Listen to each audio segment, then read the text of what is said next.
Today, we are at an important crossroads in the fight against climate change. As we move towards a net zero, just, and carbon-resilient society, we need new, pioneering concepts and innovative ways of doing business to help us achieve that goal. Over the last 10 years, ClimateLaunchpad has been at the forefront of supporting individuals all over the world who want to take action on climate through problem solving and entrepreneurial thinking. ClimateLaunchpad has actively supported ideas development for climate innovation in diverse local contexts, encouraging climate innovators to take the first steps in making their ideas into reality. And we know that it works. In 10 years, we've received applications from almost 15,000 people, and we have supported them to incubate about 5,000 of those ideas. We celebrate the fact that ClimateLaunchpad alumni have gone on to raise almost 500 million euros in funding for their startups, in turn creating thousands of jobs. What began in 10 countries in Europe in 2014 has evolved into the world's largest green business ideas competition. We collaborate with over 40 enterprise support organizations in 50 countries around the world. We represent a global dialogue, sharing and connecting of climate innovations across continents. In each country, climate ideas are nurtured through our boot camps, where entrepreneurs receive hands-on training to develop a business plan and a pitch, with the top teams pitching their ideas to an expert panel at national and international levels.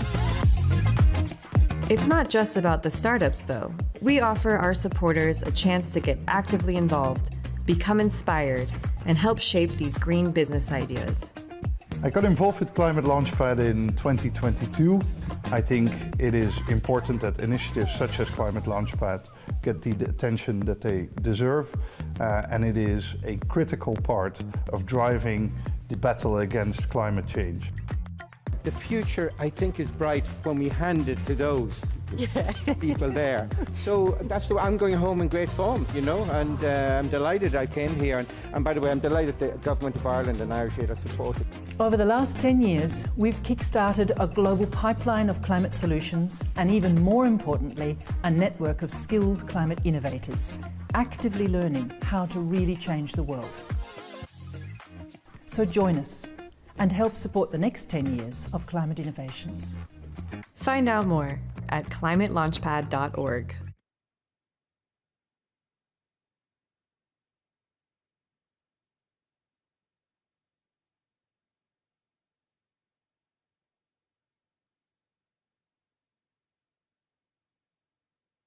Welcome everyone to the Climate Launchpad Regional Final Asia Pacific 2023. Ladies and gentlemen, Climate Launchpad is the global green business startup contest, which has been held since 2014. Until now, Climate Launchpad is organized in more than 50 participating countries in the world. This year, the Center for Creativity and Sustainability Study and Consultancy, in short CCS, is honored to be the local host for the regional event for Asia Pacific. This year also marks the 5th year that CCS has run the CLP program in Vietnam, and it is our absolute joy to be the local host in this memorable year. We would like to thank Climate-KIC for their continuous support to all of us and for your wonderful program. This year, once again, we received not only the funding, but also the support from Irish Aid. And on behalf of all the national leads from Asia Pacific, we would like to send our deepest gratitude to Irish Aid again. Ladies and gentlemen, our regional program started with 18 teams out of 6 countries in Asia Pacific is this Tuesday. 3 moderators and 11 juries worked really hard to choose the 8 teams that are presenting in our final stage. The juries have also given our valuable feedback and comments to the teams, which we believe are treasured by all of our participating teams in their journey. So from the semi-final event, we have selected a top 8, the number 1 and number 2 of each jury team, and 2 wildcards, who go today for a pitch shortly in front of a new jury body for the win. Now, out of these 8 teams, who will win this year's regional final Asia Pacific and receive these wonderful prizes? First of all, the access to the Climate Accelerator group on Climate-KIC. The Climate-KIC is the EIT Climate-KIC's online community platform, giving access to a group of like-minded change makers and entrepreneurs seeking to have a positive impact on the climate. The EIT Climate-KIC regularly shares opportunities, events, and other information with their community via Climate-KIC. The Climate Accelerator Masterclass Series 2024 will also be a prize for our winning teams. The EIT Climate-KIC runs a masterclass series for startups in their portfolio, as well as alumni in their Climate Accelerator programs. The top 3 winners will receive exclusive access to the masterclass and recordings. The examples of past masterclass topics include the storytelling and communications for your startup, EU policy and how it impacts the climate startups, the business strategy in a box, introduction to finances for early stage startups, legal structure, and many other topics. Very exciting prizes, aren't they? We wish our teams best luck to get this. And now I'd like to cordially introduce our distinguished guests that are joining us for today. First of all, Mr. Daniel Lau, Deputy Head of Mission, Embassy of Ireland to Australia.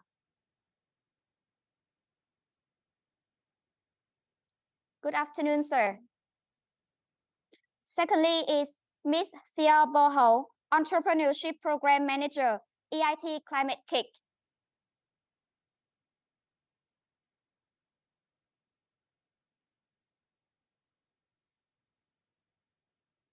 Mr. Kemal Agovic, Director of Innovation and Impact Center to Delft.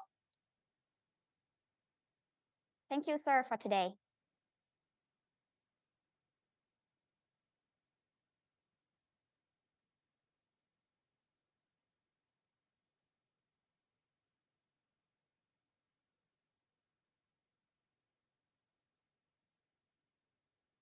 Ms. Thea Boho, Entrepreneurship Program Manager, EIT Climate-KIC.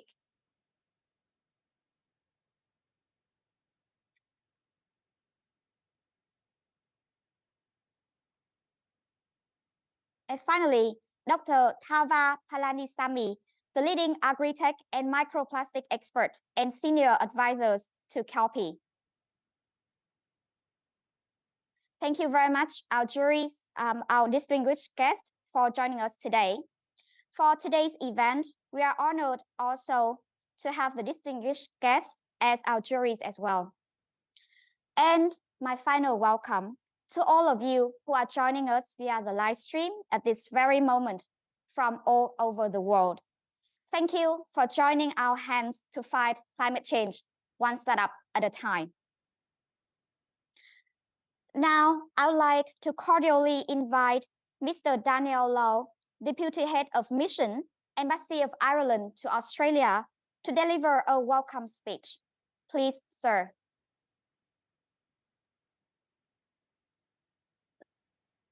If you'll allow me to start with a few words in the Irish language. Ihawa trononoma August Modinma. Donal McClue Anam Dom August is Misha Anask Ambassador Algombashad Maher and Gambra. Folchgod D Imacht an Lu Inu the Climate Launchpad. Dear friends, good evening, good morning, and good afternoon, wherever you are in the world. My name is Daniel Lowe, and I'm the Deputy Ambassador at the Irish Embassy in Canberra, which is also accredited to Fiji, Papua New Guinea, Nauru, and the Solomon Islands. You're all very welcome to today's event for Climate Launchpad. Before we begin, I would like to acknowledge the traditional custodians of the land on where I am today, which is zooming into you, and that is the Gadigal people, and I pay my respects to their elders past, present, and emerging. Climate change is a threat to our prosperity, our security, and even our survival. Every storm and flood is a horrific reminder of this. many countries in the Asia-Pacific region are truly at the front line of these impacts, and none of us here are immune. Australia, where I am right now, is entering an El Nino cycle, so we can expect fiercer fires and more profound droughts. Even green and rainy Ireland, my homeland, is beginning to see regular heathland fires each summer, and that is coupled with increasingly fierce and destructive storms in winter. So what are we going to do about it? The Climate Launchpad is, as was mentioned, the world's largest green business ideas competition, and Ireland is proud to have partnered with Climate-KIC since 2019. And we are now seeing its expansion of the Climate Launchpad into the Pacific region with participation in both Fiji and Papua New Guinea. Earlier this year, in collaboration with Climate-KIC, IrishAid supported the Blue Economy Climate Accelerator, an accelerator program that incubated 10 advanced startups from 7 different Pacific Island nations. And in 2023, across Asia-Pacific countries, Climate Launchpad has received over 170 applications. And as was mentioned, we've just had 18 compete in the regional semifinals, narrowing it down to today's 8. This makes up part of a global picture of applications 1,433 strong worldwide, and 513 startups were incubated in the boot camps. IrishAid has been working on sustainability with Climate-KIC throughout our cooperation together, but we're now proud also to have broadened our partnership to include gender mainstreaming, as well as recognizing the important role that innovations addressing the ocean climate nexus can have. The United Nations Framework Convention on Climate Change Conference of Parties, or COP28, as it's more colloquially known, starts at the end of this month. The attention of the world will turn to progress by governments to further the goals of the Paris Agreement and the attempt to limit global warming to 1.5 degrees. Ireland is calling for improved accessibility, quality, and transparency of adaptation finance. Adaptation and resilience should be prioritized for support, particularly in least developed countries and small island developing states, with adequate financing reaching local levels. Ireland will advocate for such an approach through engagement with other donors and through the informal Champions Group for Adaptation Finance, of which Ireland is a founding member. Climate-induced loss and damage is a key priority area for Ireland's work on climate change. Ireland's position is that we urgently need to scale up and improve access to climate finance to avert, minimize, and address the loss and damage currently facing communities in countries most vulnerable to climate change. Ireland has a strong commitment and track record on providing balanced share of climate finance going to adaptation and to the inclusion of grant-based finance for least developed countries and small island developing states. Ireland's International Climate Finance Roadmap reaffirms the commitment and illustrates how we plan to scale up our climate financing to meet the target to provide at least 225 million euros in international climate finance per year by 2025, more than doubling our commitments over the course of 5 years. But it's not just governments. The private sector has a huge role to play in the aim to limit global warming in line with the Paris Agreement, whether through research and development, innovation in green technology, mobilizing private finance for renewables in developing countries, or developing initiatives to help vulnerable communities manage the risks associated with unpredictable weather patterns through insurance and reinsurance schemes. The private sector has an essential role to play in both delivering sustainability within their own businesses, as well as developing solutions for wider use in addressing this challenge. And all of the teams here today are building important foundations for change through your ideas and innovations in the private sector. The solutions you provide are adapted to the specific climate change issues you see in your surroundings, recognizing that we are all affected in different ways. These ideas that you're putting forward will hopefully inspire not just one generation, but several generations extant today. And thanks to the global nature of this competition, hopefully will reach every country. Gaurav Milamahagat, and good luck to all the teams today. Thank you very much, Mr. Daniel Lowe, Deputy Head of Mission, Embassy of Ireland to Australia, for your very encouraging words. Now, I'd like to welcome virtually Ms. Emily Bronsing for an official welcome on behalf of Climate Launchpad to all of you.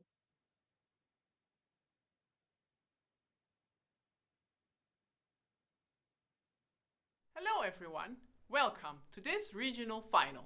My name is Emily Bronsing. Program Lead, Climate Launchpad from the central team based out of the Technical University of Delft. The TU Delft is the oldest and largest technical university in the Netherlands. And our mission is to create impact for a better society.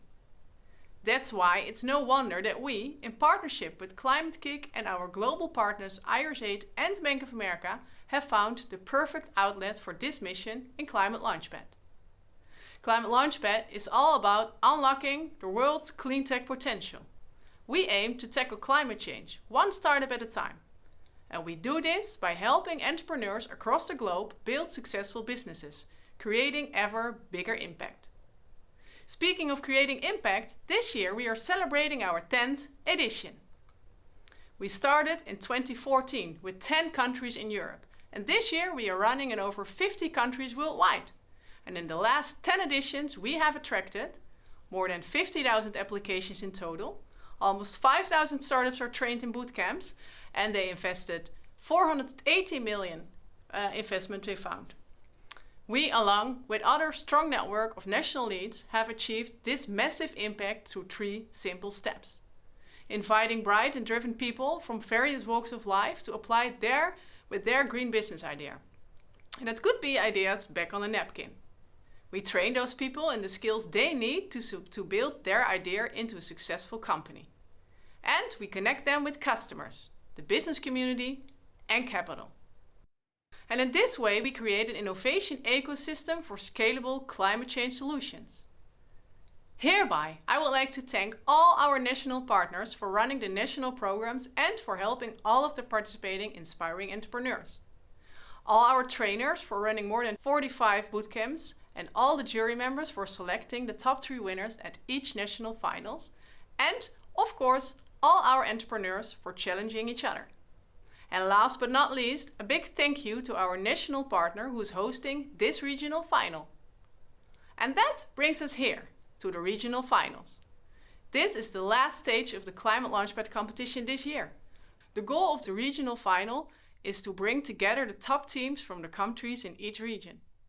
And this is a global platform to showcase climate innovations created by locals to solve this global climate challenge. To everyone pitching, this is your chance to learn from your peers and to be part of a global cohort that not only dreams big, but takes action to grow big. Climate Launchpad is not just about winning, it's about getting the skills to succeed, mastering that business plan and making those connections with like-minded people. So, to all the pitching teams, coaches, trainers, judges, and everyone watching, welcome to the regional finals. You have found your crowd. Now, enjoy the show. Thank you very much, Ms. Emily Brown-Singh. So these are the special welcome from Climate Launchpad team. Now, I'd like to welcome virtually Mr. David Watt to deliver the good luck wishes from Climate-KIC.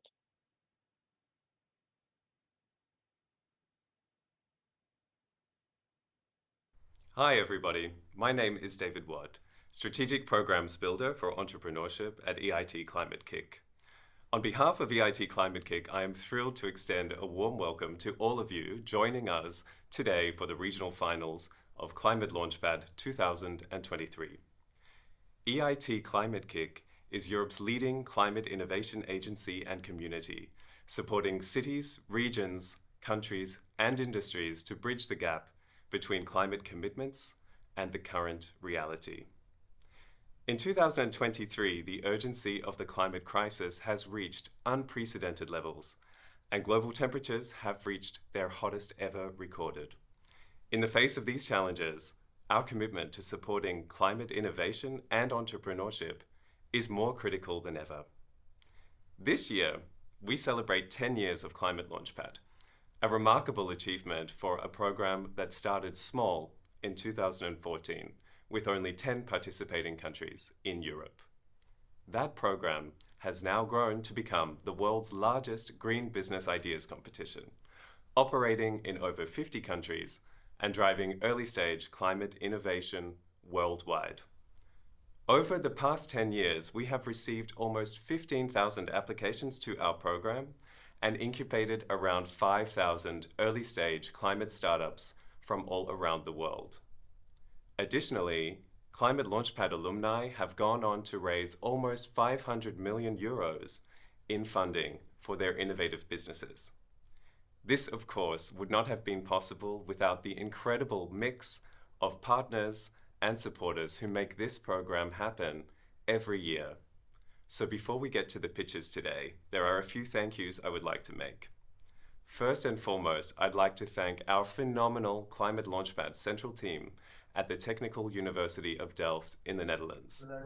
EIT Climate-KIC and TU Delft have delivered Climate Launchpad together since it began in 2014, working together with a shared commitment to incubating early-stage climate innovation around the world.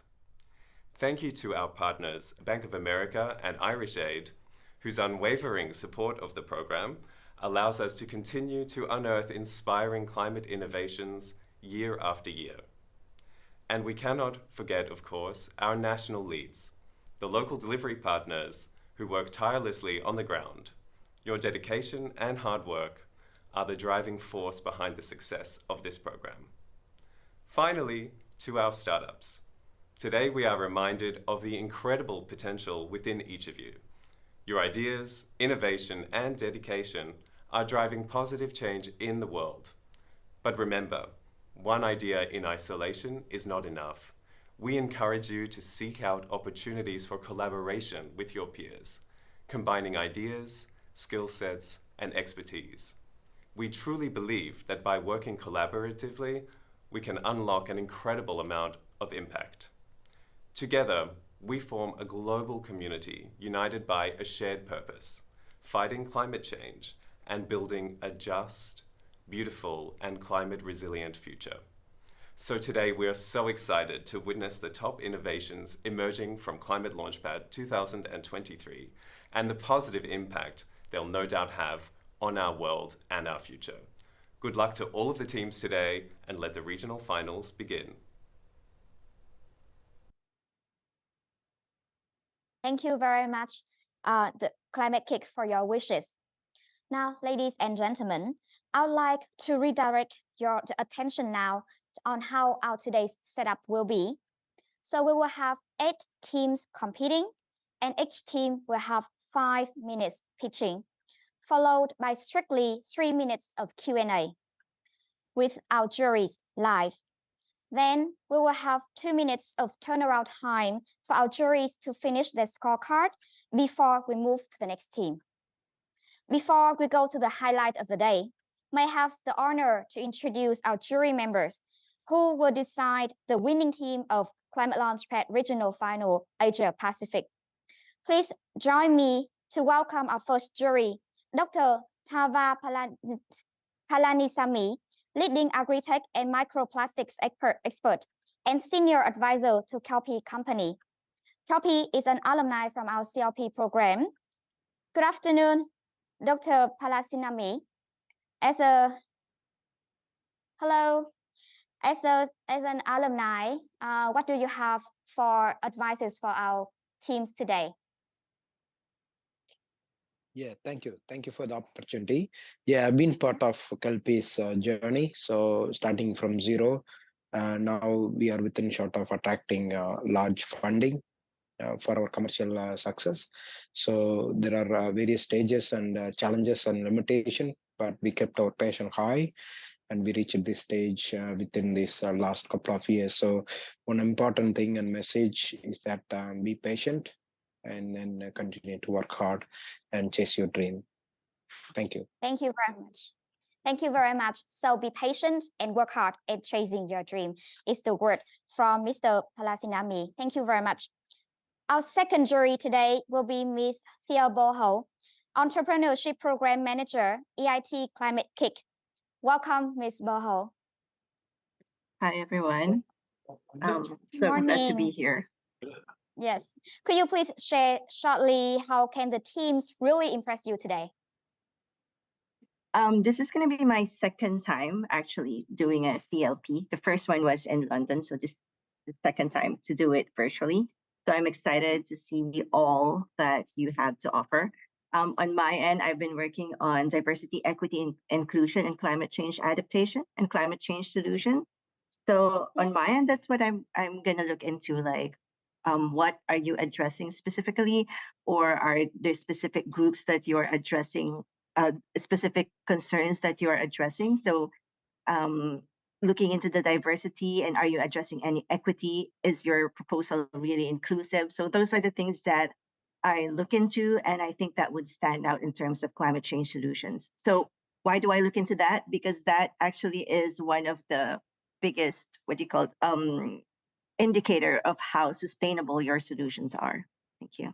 Oh, wonderful. Thank you very much, Ms. Boho. Ladies and gentlemen, I'd like to introduce our next jury to be Mr. Kemal Agovich, Director of Innovation and Impact Center from Delft. Good morning, Mr. Agovich. Good morning. Hello, sir. So what do you expect from the teams today?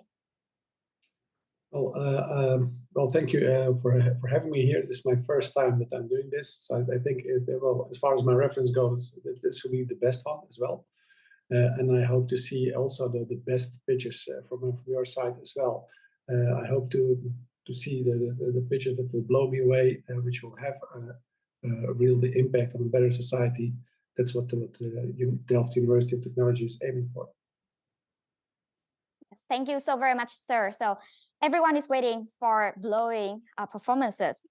And finally, ladies and gentlemen, please join hands to welcome our last jury, Mr. Daniel Lowe, Deputy Head of Mission, Embassy of Ireland to Australia. Welcome again, sir. Thank you. Good afternoon, sir. I think you've all heard enough from me. So how are you feeling? Yes. How are you feeling today? The vibe of the CLP very program? excited to hear these pitches. I've seen the videos already, and the ideas are very exciting. And so I look forward to being able to engage now directly with the teams and hear some more. Yes, thank you so very much. So we are very much looking forward for the live Q&A sessions as well. So once again, on behalf of the organizers, we'd like to thank our juries to take on this important role for today. Ladies and gentlemen, now I would like to announce the team pitching order. The first team, Bar Incorporation from Japan. Second team, Greenlight Vietnam from Vietnam. Third team, Silent Profession from Japan. Fourth team, Shigard from Pakistan. Fifth team, Arteno from Vietnam. Sixth team, Ecobricks from Pakistan. Seventh team, Cedar from Australia. And eighth team, Graphics Minor from Vietnam. So please, our teams, kindly remember your order and get ready for your sessions. Ladies and gentlemen, to make you wait no more, let's join me for the first team who will take their ideas to Climate Launchpad Regional Final Asia Pacific 2023, Bar Incorporation from Japan.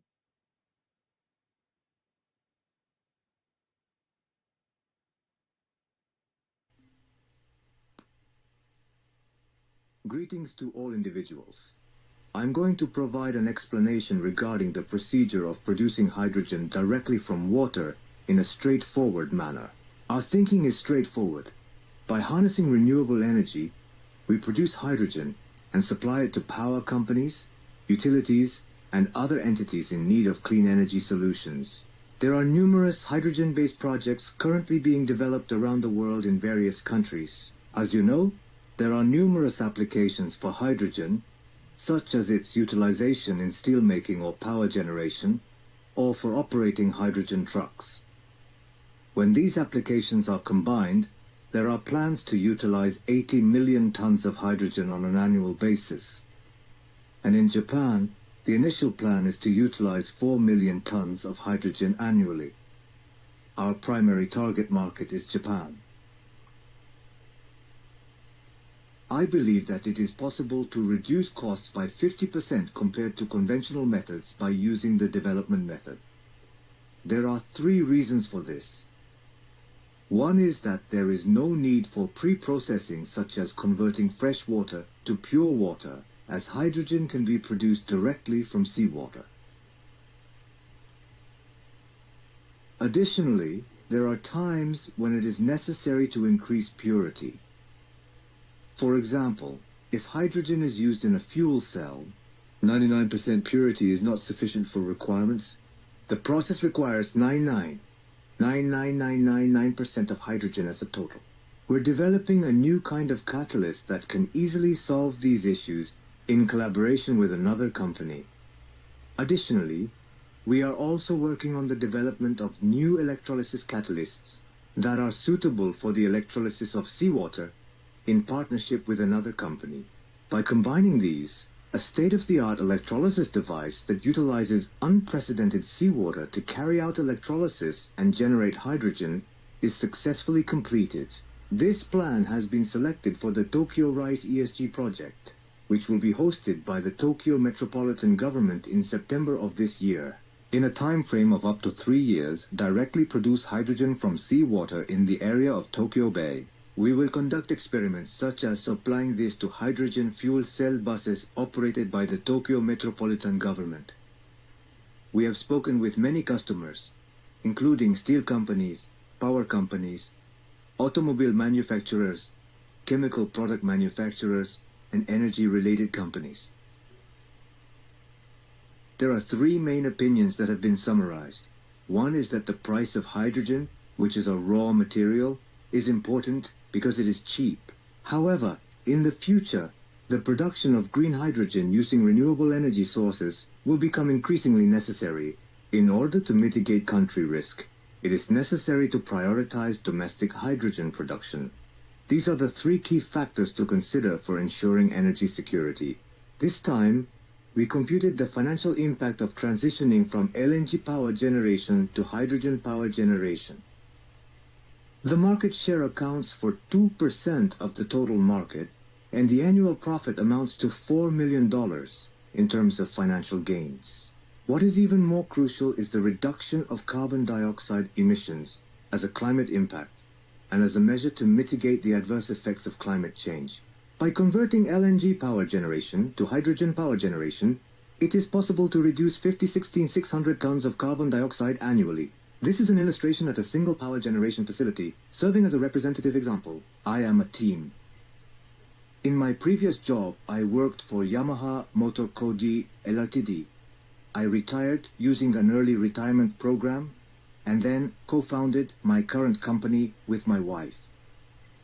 Now, we are actively collaborating with university professors and other companies. In addition, we are also working on direct capture of CO2 from the atmosphere. We are also making progress in various businesses, and by consolidating them, we can create green methane and green aviation fuel in Japan. We will continue to actively promote and invest in this kind of future-oriented technology. Thank you very much for your support and encouragement. So thank you, our bar team. Now I would like to come to the live Q&A session. The first question will be from Ms. Thea Boho. Please.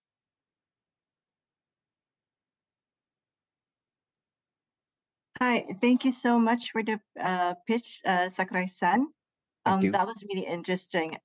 Just one question. I was just really interested what sets you apart from other hydrogen capture technologies. Did you develop a specific technology that makes this more efficient or effective? Yes, exactly, yes. So our new electrode will be able to get the more efficiency from the other one. And also we developed the other way to make the hydrogen. It can be made from the biomass. So I take 2 ways to make hydrogen. On that case, we can get the carbon dioxide from atmosphere at the same step. So this will be the second way to do that. Thank you. Thank you. So the second questions will be from Dr. Tava Palanisamy. Please, sir. Yeah, hi. Thank you. It was a good presentation. My question is, when you use electrolysis and seawater, Did you look at the impact of increased salt concentration in that? What do you do with that soil salt? Yes, good question. As you know, the electrode will take the compound with magnesium and calcium. But we will take the other way to get off this compound from the electrodes. And also our new method by patent attending is eliminate the chlorine gas from the method. So this is the other good point for us. Thank you. Okay, thank you. Thank you very much. So the third question will coming from Mr. Kimo, please, sir.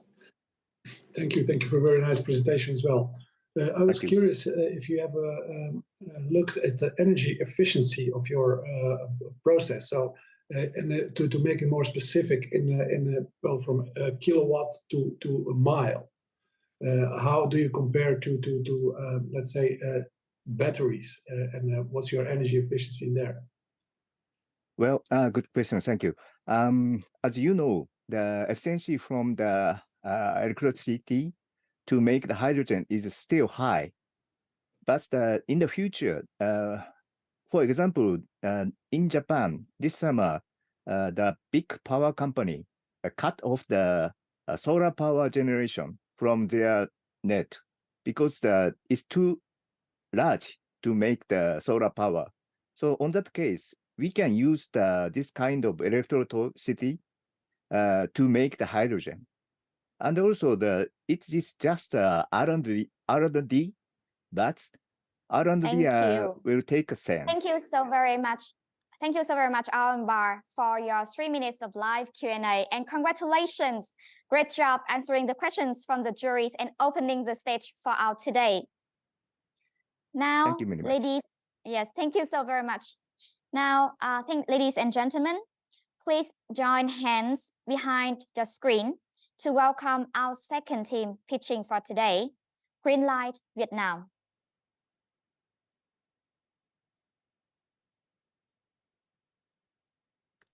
Hi, are you into sustainable agroforestry?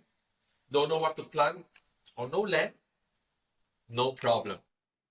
Hi, I'm Melvin, CTO of Greenlight Vietnam.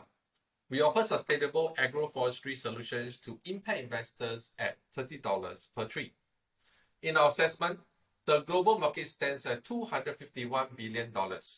We are setting our sights closer to our home, Asia, which amounts to nearly $23 billion. But in the very first phase, we target the city of Hanoi and Ho Chi Minh with around $34 million, starting local, capturing regional, and ultimately scaling to make a global impact. Our Mega 3P3 has a fast rotation cycle of 5 years. You can be assured with a compound annual growth rate of 15% per year. As compared to the bank's fixed deposit, you get 8%. And if you invest in the stock market for 60 months, you will be seeing 7%. Our project only requires a minimum amount of $60 with 0% drawdown, compared to the bank's minimum deposit of over $1,200 and the stock market's high drawdown of 36%. Additional benefits include flexible term, no lock-in period. You can sell your investment on our platform to any investors anytime you want. Each investment is secured with e-contracts, and certificate is issued every time you plant with us. All transactions are conducted online. You can access all functions 24/7 from anywhere around the world. No need to wait for opening hours, and each and every investment grows as the tree grows. No fluctuation in prices. Ready to know more? Here is how it works. Greenlight offers a streamlined solution, from connecting with landowners to reviewing land suitability, project economics, to policy compliance with all our experts, consultants, and scientists. Once it's done, we will execute the project through our partnered project managers and farmers.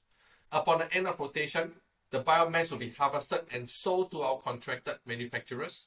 The profit is then split between the investors and us. You can easily reach us online, decide how much you want to plant, complete the KYC, payment, and sign the e-contract. That's all you need to do. We'll handle all the hard work from there. Oh, and did I tell you that we are consistently researching to develop new varieties to ensure biodiversity? We have conducted interviews with 48 investors, 2 business owners, and 5 other individuals, of which 53% were male, 47% were female.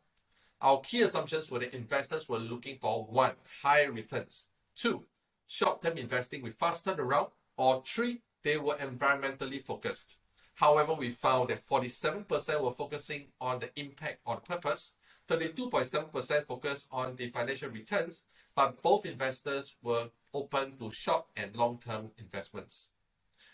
With our beachhead market being household classes A, B, C, and D of Hanoi and Ho Chi Minh, which is the middle class and above, we assume 50% to be interested in sustainable agroforestry. That gives us a total of over 2.8 million households. Targeting a 20% market share, that's over 500,000 households in both cities. Aiming at 2 trees per household, that gives us an annual profit of $6,720,500 annually. Our key drivers are market share, net price, and live customer, as our trees are capable of regenerating at least 5 times in its life cycle.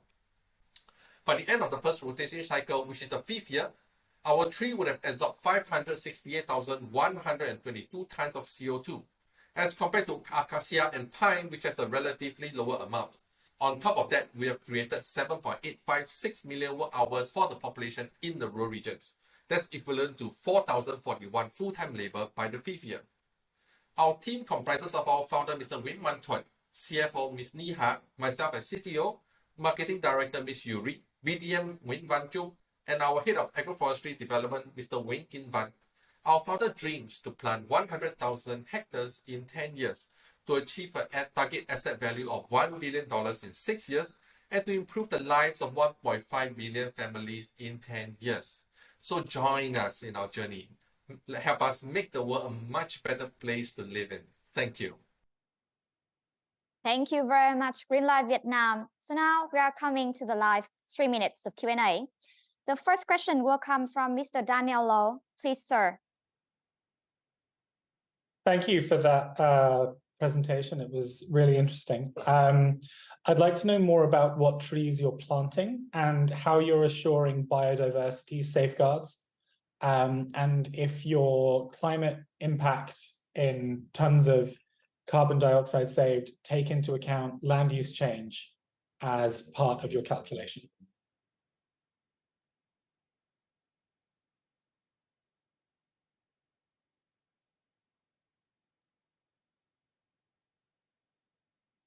Excuse me, I think that there is some technical issue with the audio from Greenlight Vietnam. Hi. Yes, could you please, yes. Yes, with regards to the type of tree that we are planting, it's actually one of the species from Paulownia that's developed together with the University of Hanoi, forestry in Hanoi. With regards to the second question, to biodiversity, our company actually have plans to plant other agricultural plants in the coming near future as well. One of the plants that we're looking to plant alongside with the tree would be ginger, which is planted at a lower level. And of course, we are also still researching for other plants that's going to be good for this as well. And for the third question wise, we will have more detailed calculations as we come into closer to calculation for the, because we do have plans for carbon credits as well. So this current calculation is based on using the formula the current formula that we're using right now is actually using the volume multiplied by the density conversion factor, CO2 conversion factor, and the IPPC coefficient tier 1. Thank you very much. So the second questions will be coming from Ms. Thea Boho. Please, Madam. Hi, thanks, Melvin, for your presentation. That was really interesting. So I could see a lot of companies buying into this, especially to do their carbon offsets, especially if their government requires that from them. But you mentioned something about also capturing the household market, A, B, C, and D. I was wondering what your marketing strategy is to capture that market? Thank you. Right now, we are actually actively Right now, we are actually actively working with the local communities. It has actually been the local are actually very much interested in investing in Vietnam, to be honest. So we actually have connected with various groups in Vietnam, pushing out all the talks and having them to participate in our activities. In fact, we had our pilot launched. We actually planted 5 hectares of our tree. We had the local communities actually join us and plant the trees. Thank you very much. Thank you very much, Marvin from Greenlight Vietnam. As you can see, 3 minutes are very short. But congratulations on your wonderful pitch and the Q&A session with the juries. Now, ladies and gentlemen, that was Greenlight Vietnam, who we have just got to know a little bit deeper. I would like to welcome on our virtual stage now, Silent Profession from Japan, to show us how they are going to fix climate change with their startup.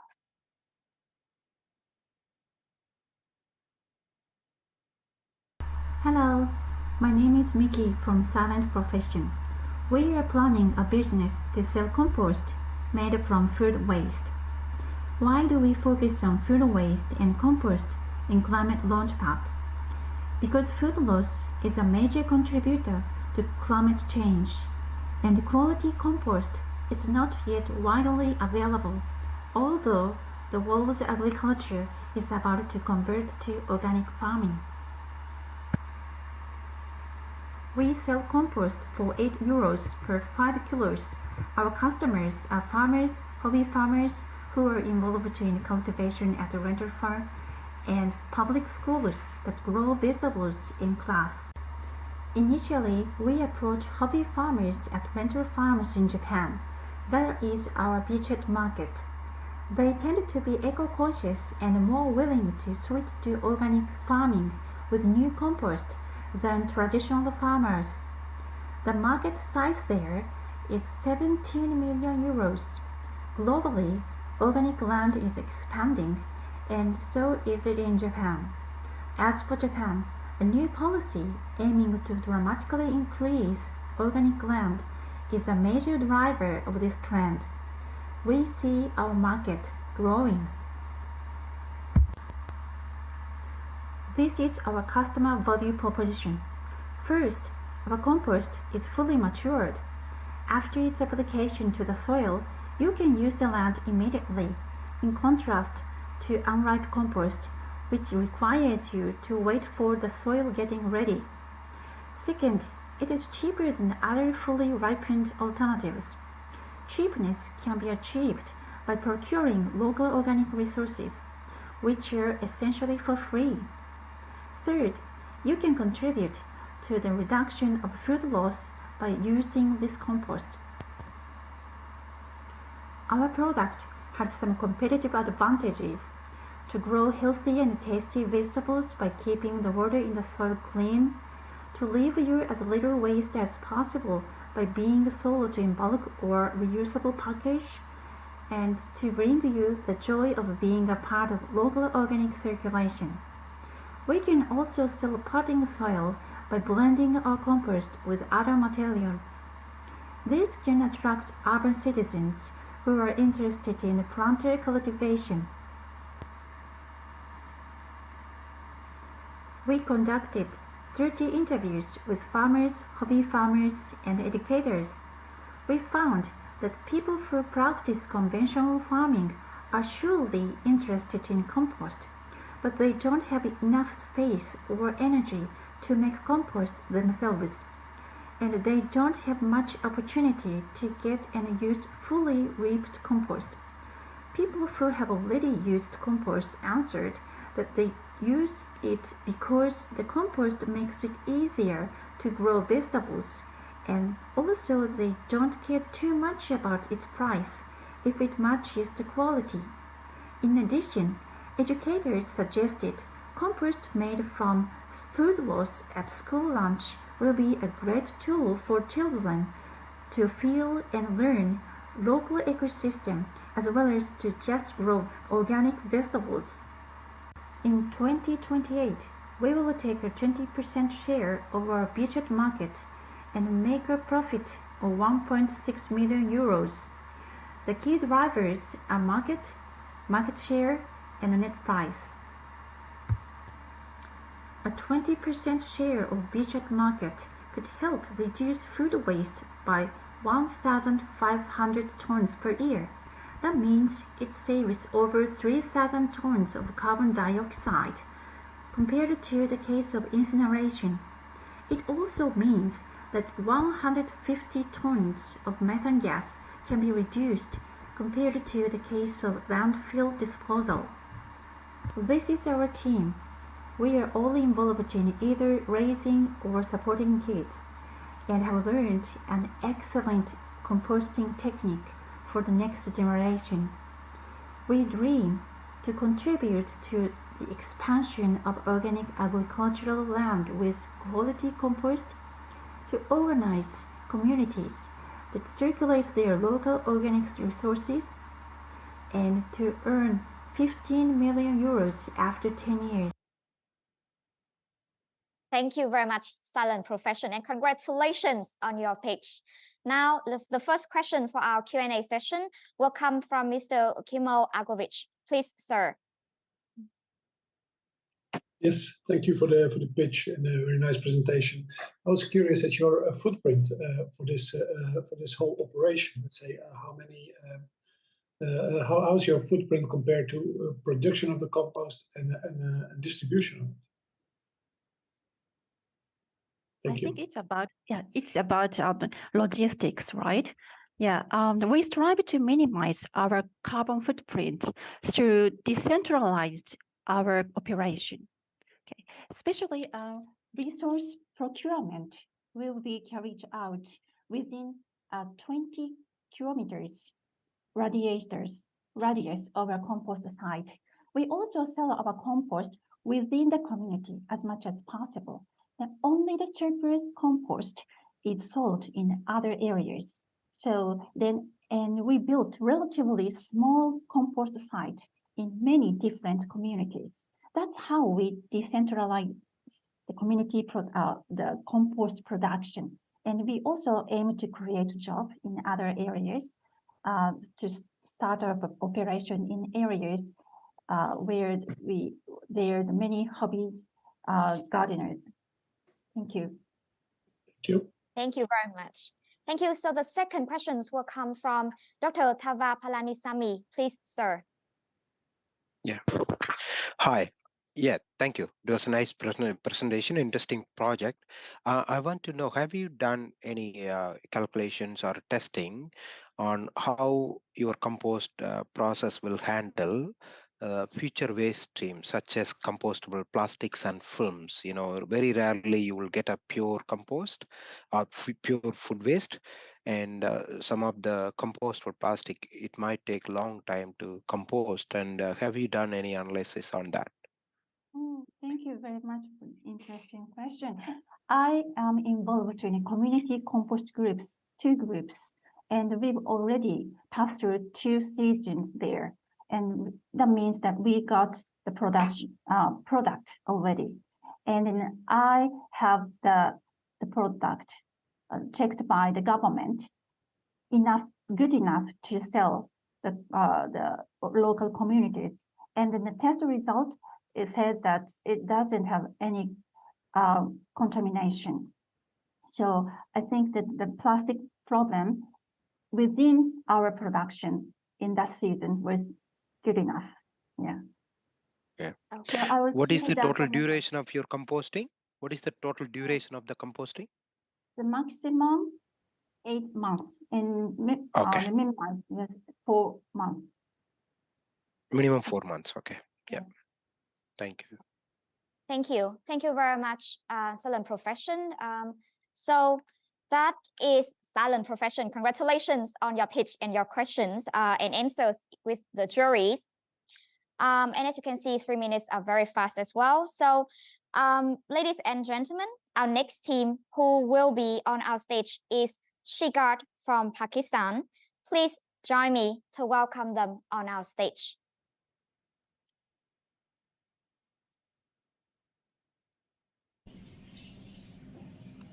Hello everyone, I am Hiriza, founder and CEO of C-KIC. I want to fly you to the Pakistan, the 5th most populous country, with 50% women, where 79% women and the girls do not manage their periods hygienically due to inaccessibility and unaffordability of the pads. Millions of women out there who do not even speak about this very normal process as a shame and embarrassment. In the world where the countries are heading towards the artificial intelligence, there Pakistan women are still helpless to have this basic yet most important dignity. Our deal is to turn the agro waste that is actually our treasure to the most affordable sanitary pad that at the just cost of 0.86 euros per box, having 8 pieces to be accessible and affordable to the millions of women who are facing period poverty and to fill the absenteeism gap. And we are also eliminating the taboo by educating and empowering the women. And we are successfully contributing to the SDGs. Global market size is almost $50 billion and it is still growing. So our current focus is to establish the market in Pakistan. So according to Pakistan National Bureau of Statistics, 23 million women are there who do not have the accessibility to the affordable sanitary pads to manage their periods. So we intend to utilize the agro waste, especially banana fiber that is wasted 35,000 tons every year. And we are making affordable sanitary pads out of it, and we are promoting the circular economy. Our value proposition for the customer is to buy sanitary pads that are 35% cheaper than the synthetic ones. Along with monetary benefits, our product offers high absorbance comparison to the other fibers, and it is manufactured with completely natural material. Our product is tested by the third-party laboratories against absorbency and the biodegradability, and we are also in the process of ISO certification. So our standard product is a composition of all natural and locally available material, and our special focus is women's maximum access to a safe and affordable solution and take care of the environment too. We are using banana fiber and the banana pulp, breathable, super absorbent, breathable cotton in it, and the packaging is also completely biodegradable. We are also treating the top layer of the sanitary pads with the herbs to make it more safe for women against infections and the rashes. In turn, we are also benefiting the circular economy by using the agro waste.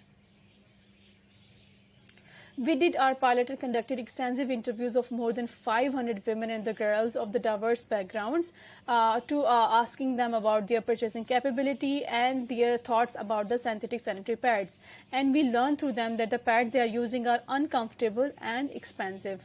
And some are using extremely unsafe solutions, and they will love to have if we are giving any product that is eco-friendly and pocket-friendly and skin-friendly.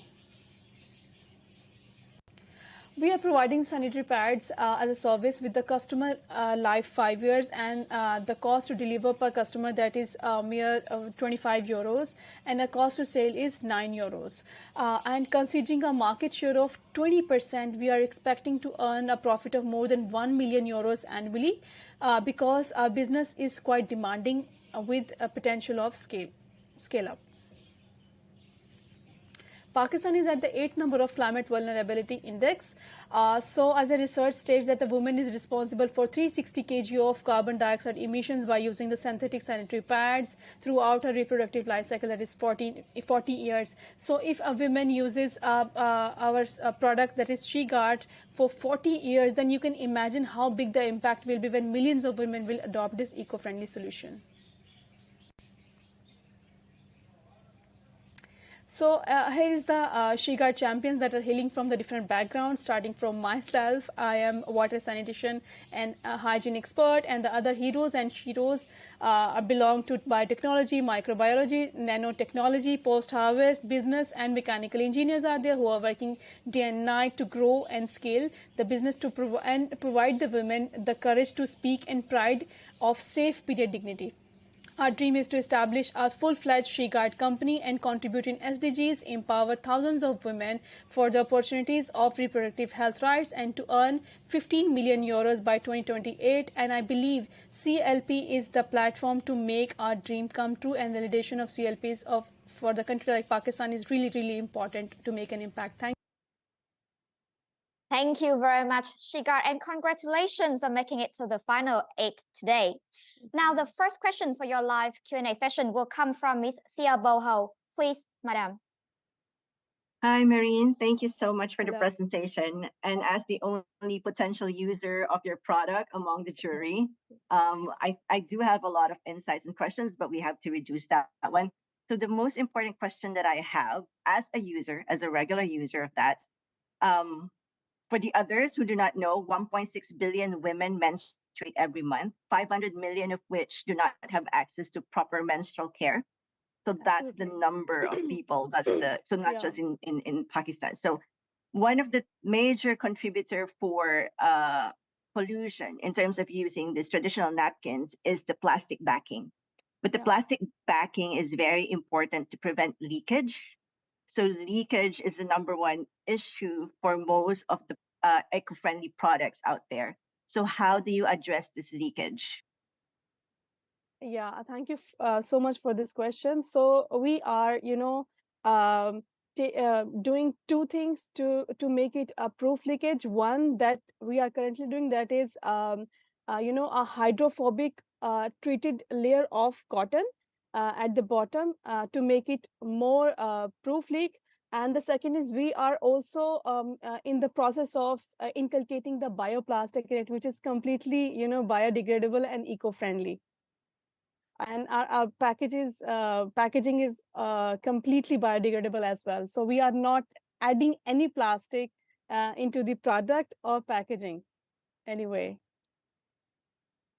Thank you, Marie. Thank you. Thank you very much. Yes. The second questions will come from Mr. Daniel Low. Please, sir.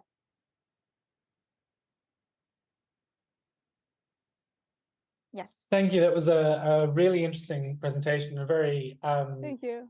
Innovative product, I think. Thank you. You mentioned that there's a taboo around discussing menstruation in Pakistan. From a marketing perspective, how do you hope to get your product out there amongst women and promote it when it's difficult to talk about periods? Yeah, thank you so much for this question. I was expecting this. So being a woman, it is very impactful to go into the market and, raise my voice against these taboo topics. So our campaign in the name of the enlightenment, we do this campaign for, breaking such taboos. And trust me, this word of mouth marketing, strategy worked for me really well. In addition to this, the social media is working really nice to make, maximum reach of my voice and breaking such taboos in the Pakistan. And I'm really happy to see the feedback. People are, honestly getting change, and they are. Thank you very much, Shigar. Thank you very much, Shigar. As you can see, 3 minutes have been up. But wonderful pitch you have and very nice sessions with the Q&A. Thank you. We wish you all the best in your journey. Thank you. So, ladies and gentlemen, we have just listened to the first 4 wonderful ideas from the Climate Launchpad Regional Final Asia Pacific 2023. We hope that you have enjoyed each and every pitch from our teams. To help you refresh yourself before we enter the next block of the 4 pitches, let's have a 5 minutes break. Please grab your tea, your coffee, and join us in 5 minutes for more ideas to fight climate change, one startup at a time.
So, welcome back, ladies and gentlemen.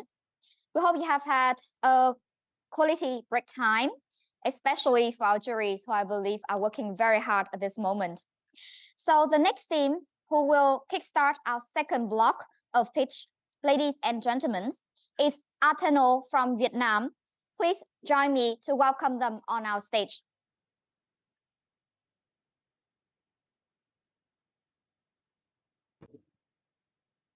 Hello, my name is Hai Ho.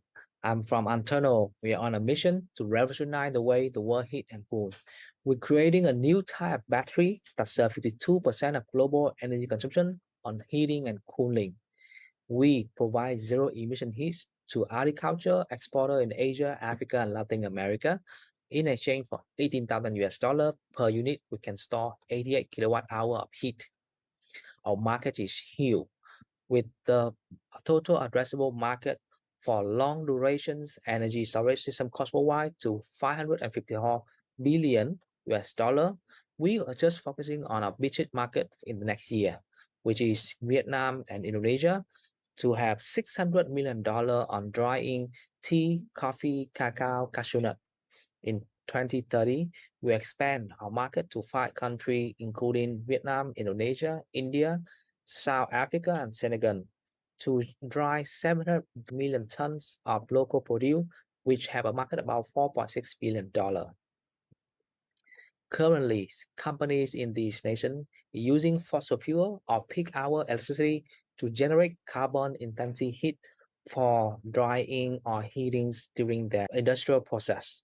With our new solution, we connect renewable energy or off-peak grid electricity at nighttime that be able to intelligently charge the electricity, heat up the sand inside our battery, and this kind of sand can store the heat for months.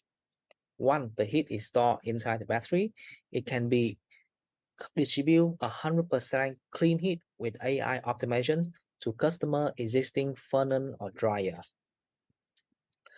By doing this way, our solution is significantly cheaper compared to current drying and heating methods. We have calculated the total cost of ownership to generate 1.2 megawatt-hour of heat every year in 20 years. Our system costs about $26,000, where other available systems like wood, charcoal, electricity, diesel, solar plus lithium battery plus the electrical dryer is about $300,000, which makes our system is about 92% cheaper compared to solar plus lithium plus electrical dryer.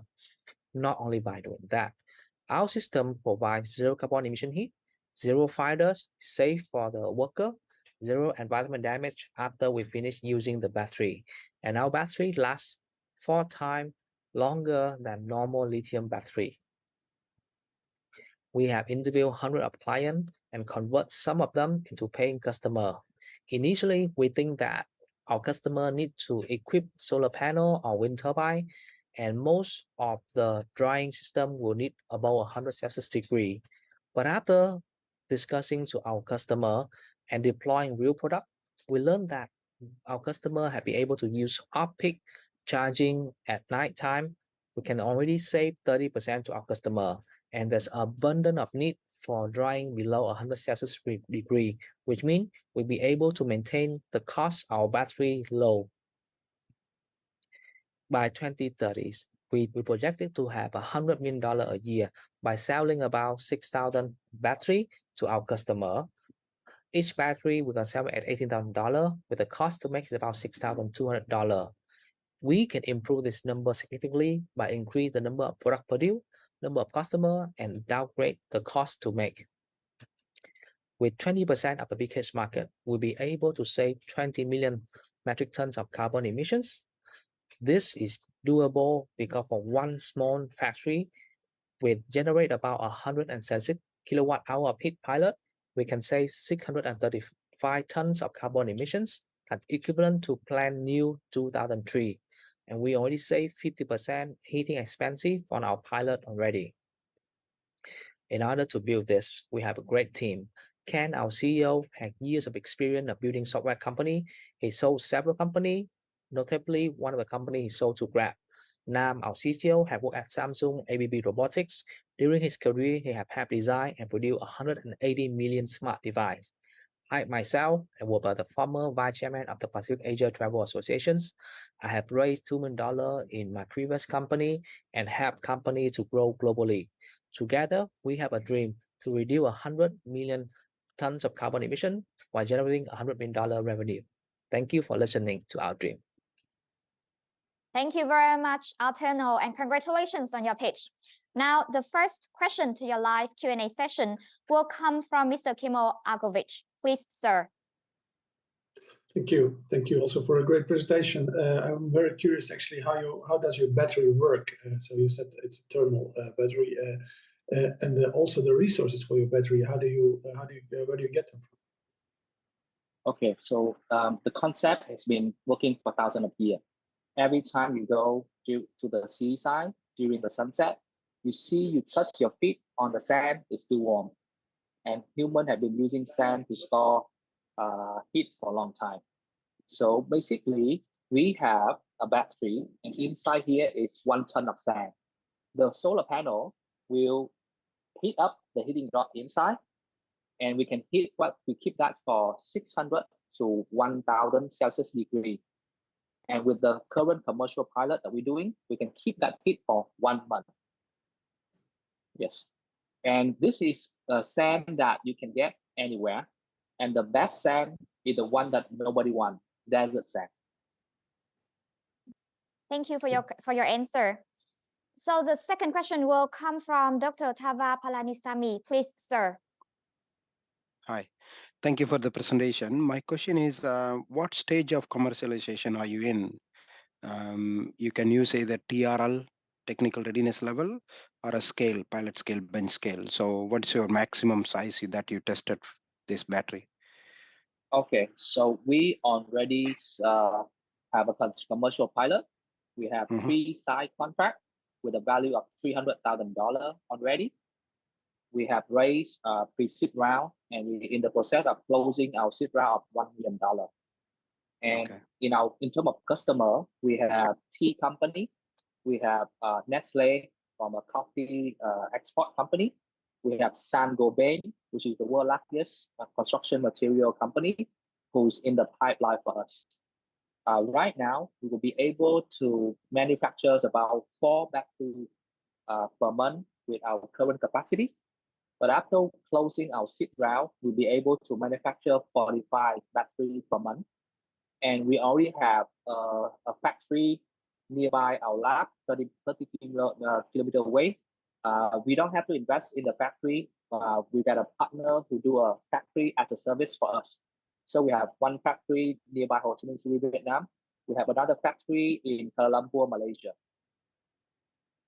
Okay, thank you very much. May I have the next question from Ms. Thea Boho, please, Madam. Hi, thank you. My question is about how do you dispose of the old batteries? You mentioned that it has a long shelf life. That's great. But those old batteries, what is your plan to dispose it? How do you dispose it? After 20 years, sand will become sand again. So we can use that sand for construction, for anything. And the way we build Thank you very much, Arteno. Take it out. Yeah. Thank you very much, Arteno team. So I think that we catch your vital answer to that question already. Thank you very much for your wonderful session with the juries. So that's, ladies and gentlemen, thank you, Arteno team, is Arteno from Vietnam. Please join me to welcome the next team on our stage for today, EcoBricks from Pakistan. Let's hear how their business ideas benefit the humankind.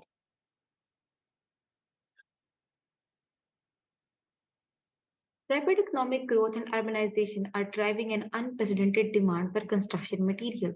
However, this increase in demand comes at a significant environmental cost. Did you know that the construction industry alone contributes to 20% of the world's total black carbon emissions? Additionally, we find ourselves both as a primary source and victim of plastic waste. Over half of the land-based plastic pollution in our oceans originates from just 5 countries, with 4 of them located in Southeast Asia. If I tell you there is a solution to this environmental problem, that is eco-bricks. We are manufacturing materials such as pavers and tiles out of plastic waste. We offer our eco-friendly pavers which are stronger, lighter in weight and cost-effective for $0.34 to our customers like the builders and contractors. However, our beachhead market is city Islamabad in Pakistan, which offers significant opportunities to us. This local market serves as our initial focus because of the booming construction materials demand and our partnership with the contractors over here. Currently, the only tough tiles and the pavers market is of $8.5 million. Since the construction industry is looking for alternatives, and here we are providing them. EcoBrace saves cost by 10% and is also providing a product that is 1.5 times stronger with a compression strength of 7,600 pounds per square inch and a 40% more durable product because our pavers do not absorb water and 20% lighter in weight as compared to the conventional concrete pavers. This significantly reduces customers' fuel consumption and also the carbon emissions. You must be curious how exactly our pavers are manufactured. Since the idea is not unique, but we have put innovation and engineered the solution. Our manufacturing process relies on two cheap raw materials, sand and plastic waste. The type of plastic, they're like shopping bags, which are not recycled properly and ends up in the landfills. We crush and mix both of them. Innovation lies in melting it at only 120 degrees Celsius as compared to 1400 degrees Celsius temperature given in brick kilns by burning coal. After that, the mixture is pressed and cured and then it is ready to deploy. In the whole process, we are not burning coal, hence we are saving carbon emissions and not utilizing expensive ingredient like cement and also water. So saving a scarce resource like water. Hence, we are not only replacing cement, we are redefining construction materials as well as giving second life to plastic waste. Moreover, our product undergoes different testing in accordance with industrial standards. Since you can see, EcoBricks involves heavy industrial machinery, and I myself work on the construction site, and that is not common in our culture. So I am challenging all the stereotypes regarding females. We are also focusing on providing fair living wage to our employees instead of the child labor that is common in Pakistan. The other part of journey is our customers. We were constantly taking feedbacks from the start while we are developing a prototype to a journey to the product. And based on the 14 formal interviews, we have gotten the amazing insights like 90% of them were willing to buy our product. They even gave us pre-orders. 8 out of 14 are our customers, including PepsiCo. And based on that, our financial projections are that we will capture 15% of the Pakistan's market share by 2028. This target, we believe, will not only generate a projected profit of $8.4 billion, but also signals a substantial shift towards sustainable construction practices. Considering the environmental impact of our approach, we have a potential to reduce carbon dioxide emissions by 2.2 times whenever the person is using our tiles instead of the concrete pavers. We are also setting our insight on removing 1.5 million tons of plastic waste from both land and oceans. To put that in perspective, it's equal to 30 Titanics or 217 Eiffel Towers. So together, we are building a reliable and sustainable future with our dedicated team, which includes I myself, Kashaf Akhtar, CEO, handling business and strategies. I represented twice time internationally and won a grant of $8,000 and a partnership with UNDP. Burhanur Rahman, COO, handles operations, technicalities, and procurement. Muhammad Ahmed handles strategies and the future planning. And lastly, Asfand Yarali, who brings international market and the experience from there. And along with that, we have a team of workers and mentors to make sure our continuous growth. And our dream is to revolutionize construction industry by providing low-cost housing solutions as well as reducing significant amount of plastic waste. Thank you. Thank you very much, EcoBricks from Pakistan. Now, the first jury to have a question for you is Mr. Daniel Law. Please, sir. Hi, and thank you for that pitch. It's really great. You spoke about the lifetime of the bricks compared to other materials like concrete. As the bricks age and begin to deteriorate, do they create microplastic waste? What happens as the brick begins to fall apart? Okay, so it does not create microplastic because the mixture, when we make it, it's a composition, it's a polymer, like a composite, which contains 70% of the sand and 30% of the plastic waste, and it is melted. When it is melted, it's mixed, and with each particle of plastic, it is covered by the sand, and it is whole mixed. And when we break it, it break into the tiny particles like the aggregate or the cement. Like it does not separate the plastic from it. So it does not eliminate microplastic. Thank you for your answer.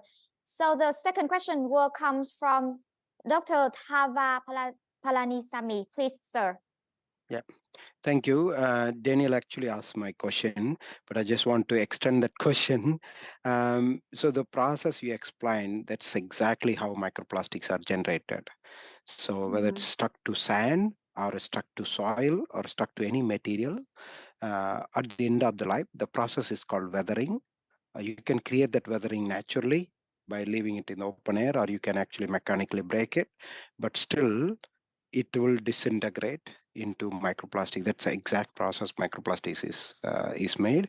And to me, you have two different material, sand, the cement, and the plastic. So it's kind of, both the materials break down on different time, but it will break down. Okay, so it will be good if we can add microplastic release. It may not be releasing or may be releasing, but it will be good to have a date on that, and that will give some comfort for your clients and marketing pitch. Yeah, but otherwise it's a good presentation. Thank you. Thank you so much. So let me add into that. Like we have done the research, and according to the research papers, there is a testing which is done on this and on the microplastics. And the microplastic does not eliminate from the product. And we are also doing a research, which is a recent project going on the testing going on, in which we are incorporating the microplastic in the product. And this is in process. And we have done the air quality test, in which we test the whole products and check out the elimination of the plastic and the emissions. So it does not show us any microplastic elimination. And we have seen the breakage, and that is covered with the sand. So if it is in the environment, it is safe to dump on the places like we dump other concrete pavers. Thank you very much, EcoBricks, for your wonderful session and the answers to the juries. Thank you very much. And that, ladies and gentlemen, is EcoBricks from Pakistan. We wish you all the best in your journey to bring your products to the market. Now, I'd like to welcome on our virtual stage CEDAR team from Australia. Let's hear about their startup.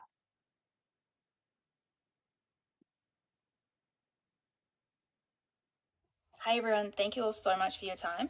I'd like to introduce you to CEDAR, the carbon emissions data sharing and remediation platform for companies and the businesses within their supply chain. So CEDAR is a Scope 3 emissions membership platform. The Australian Government is expected to introduce mandatory climate reporting for large companies from July of 2024, and this requirement will include supply chain emissions data. CEDAR provides company memberships with complete visibility of the emissions within their supply chains, starting at $2,500 per month, and supplier memberships with emissions management and remediation guidance, starting at $40 per month. CEDAR collates and cleans the supplier's emissions data in the company's entire supply chain and puts it into one report. Our beachhead market is Australian retail companies with an annual revenue of at least $250 million. We've chosen retail as I currently work in sustainable sourcing and reporting at a large Australian retailer, so this is where I have experience and an extensive network. Currently, there are 942 retail companies in Australia with over $250 million in revenue, so our beachhead market is 10% of this spend. On average, companies are spending over $530,000 annually for climate reporting, including the cost of carbon accounting tools, internal carbon analysts, and external environmental consulting agencies. CEDAR replaces the time and costs spent by internal carbon analysts to clean and manage the data and also the time and cost of the environmental consulting agencies who put together the final Scope 3 report, saving companies an average of $270,000 a year. So CEDA provides emissions transparency with clear profile visibility between suppliers and companies, with Scope 3 reporting for the companies and remediation guidance for the suppliers. Suppliers just create a profile, connect either their existing carbon accounting tool or their job management platform, or they can upload their emissions data manually and then link their profile with the companies they do business with. So in this example on screen, supplier A provides products to both Officeworks and Kmart, but they need only to create one profile for their business, and they just link that profile with both companies. These companies can then view the emissions by supplier at any time and generate their complete Scope 3 report at a click of a button. CEDA also features AI-powered remediation suggestions to suppliers if their emissions are above the industry standard in a particular category 1 month to the next. In interviewing a carbon and energy manager at a large retailer, they shared that tracking emissions is no longer enough and that their next focus is tracking the steps taken to lower emissions. So the AI-powered remediation suggestions are also reported in CEDA. So not only does CEDA provide the company's overall Scope 3 emissions report, we also offer data on the suggestions that have been provided to lower emissions within the supply chain and the resulting reduced emissions. So from my interviews with sustainability teams at large retailers, the main problems noted were the time it takes to collect and clean the data and the time and energy it takes to ensure that suppliers are across the requirements. My interviews with small business owners indicate they lack the resources and the capacity for emissions tracking. Their understanding of emissions is minimal, and while they're willing to track their emissions when asked by companies, they just wouldn't know where to start. So by year 5, we anticipate an annual profit of $7.3 million. In the profit table, we've classified a customer as one company and each supplier in their supply chain. In this example, we've assumed a supply chain of 100 suppliers. So for reference, Kmart has over 1,300 suppliers and Bunnings has over 1,100.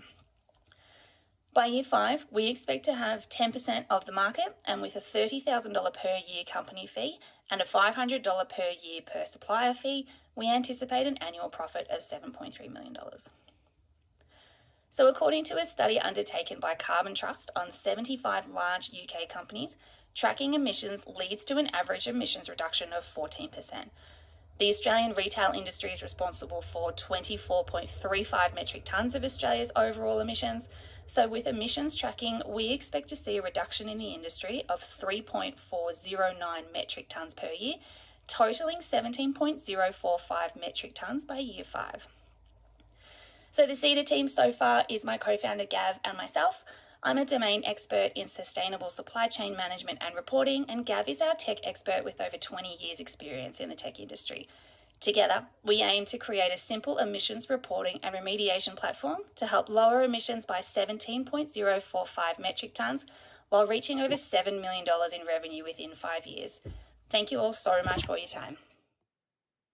Thank you very much, Cedar, for your wonderful pitch. And now moving on to your live Q&A session. The first question for your team will come from Mr. Kemal Agovic. Please, sir. Thank you. Thank you for the presentation. Very interesting. I was curious about the reliability of the data that you get from your customers. So how do you verify it? So we use it. I'm just making sure my sound is working. Yep. So we are using AI to clean the data, but it's also looking for, say, anomalies. If 1 month's data is significantly higher or lower than the next month, it's going to flag that and let that supplier know and say, is this correct? You might want to sort of look into this. But there is also the responsibility is on the user themselves. So while we are cleaning and aggregating the data and providing that sort of feedback and guidance if the emissions are quite high, the validity of the data, while we can sort of check it to an extent, the onus is still on that supplier to make sure that what they're inputting is correct. Thank you very much for your answer. So the second question for you will come from Ms. Thea Boho. Please, Madam. Hi, thank you. I'm just curious, what sets you apart from the other emissions tracking companies out there? So many of the emissions tracking companies out there at the moment aren't offering any kind of remediation, like custom remediation guidance for the user. They've got lots of like resources on their websites and how to lower your emissions, but the way that CEDA works is with that AI feature again, it will look at where, you know, is this month's emissions higher than the industry standard? And then it will put forward some corrective action guidelines. So for example, if a supplier's transportation emissions are particularly high 1 month to the next, the AI feature will recognize that and send through sort of two options. There will be like a short-term remediation guidance suggestion might be consider encouraging your employees to take 1 public transport day a week. Long-term corrective action might be consider investing in electric vehicles. So it's putting forward options to all sort of ways to lower emissions as well. So many of the competitors out there on the market are just sort of taking that data and putting it into a report and putting a bow on it and being like, there you go. Whereas what we're doing, we're looking at the data and we're seeing where is there room for improvement? How can we help them to lower their emissions? Thank you very much for your answer. The AI yourself? Did you develop the AI yourself? My co-founder, yeah, he's doing it as we speak, which is why he's not here. Wonderful. So we can have Mr. Daniel Low for your last question, please, sir. What's your potential to expand out of retail in Australia or into retail outside of Australia? So I think, yeah, sort of in my presentation, I said the reason why we're going for retail first is because that is where I do have the network. Our next sort of industry that we're looking for being in Australia, it's mining. So it is quite, you can imagine, like that's where we are causing the most of our problems. So while that was sort of what we were thinking. Thank you very much, CEDA team. Sorry. Thank you so very much. Thank you and congratulations once again on making it to the final stage today. Now, sad as it is, we are coming to the very last team pitching for the prizes of ClimateLaunchpad Regional Final Asia Pacific 2023. Ladies and gentlemen, please join hands behind your screen for the last team today. Graphics Minor from Vietnam.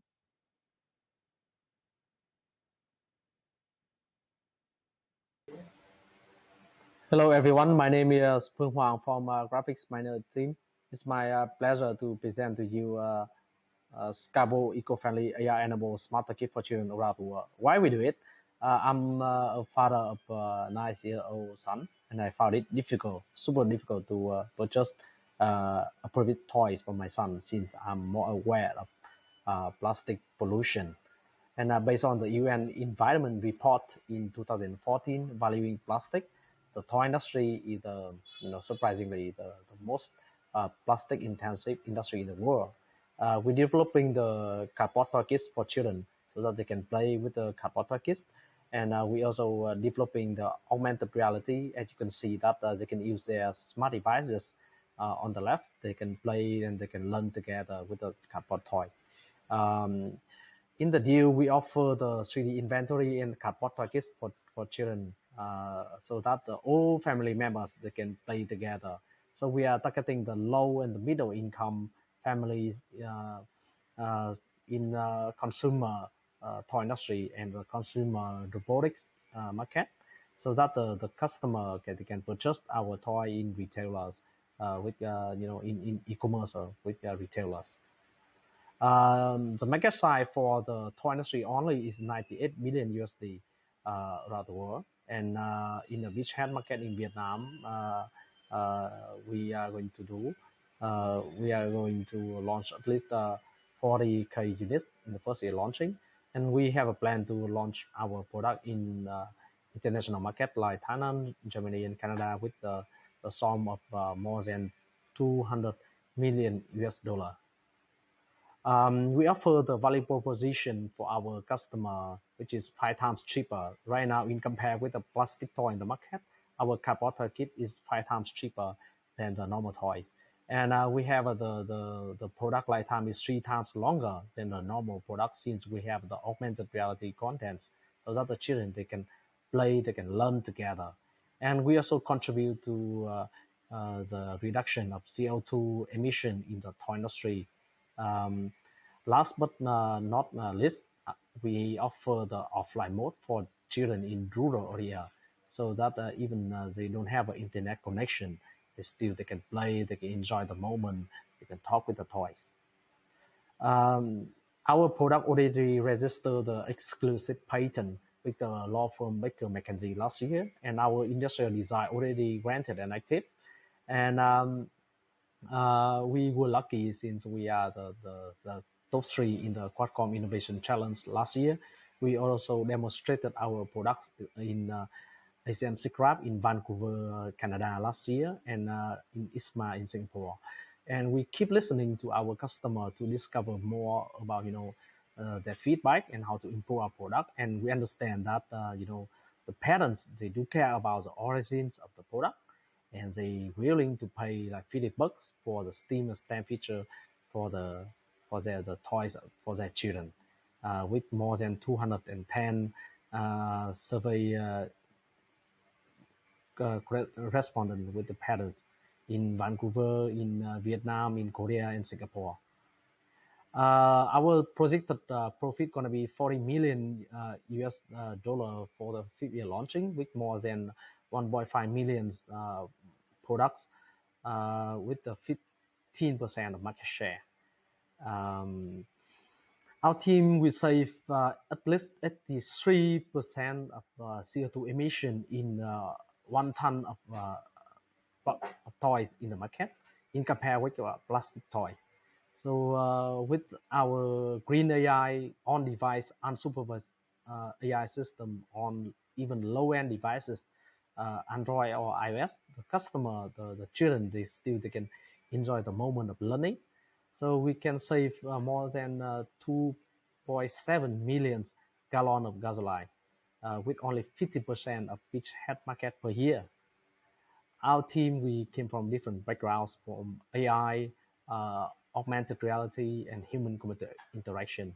With the goal, with our dream is to reduce like 83% of CO2 emission in the toy industry, to launch at least 2 million cardboard toys in the market in the next 3 years.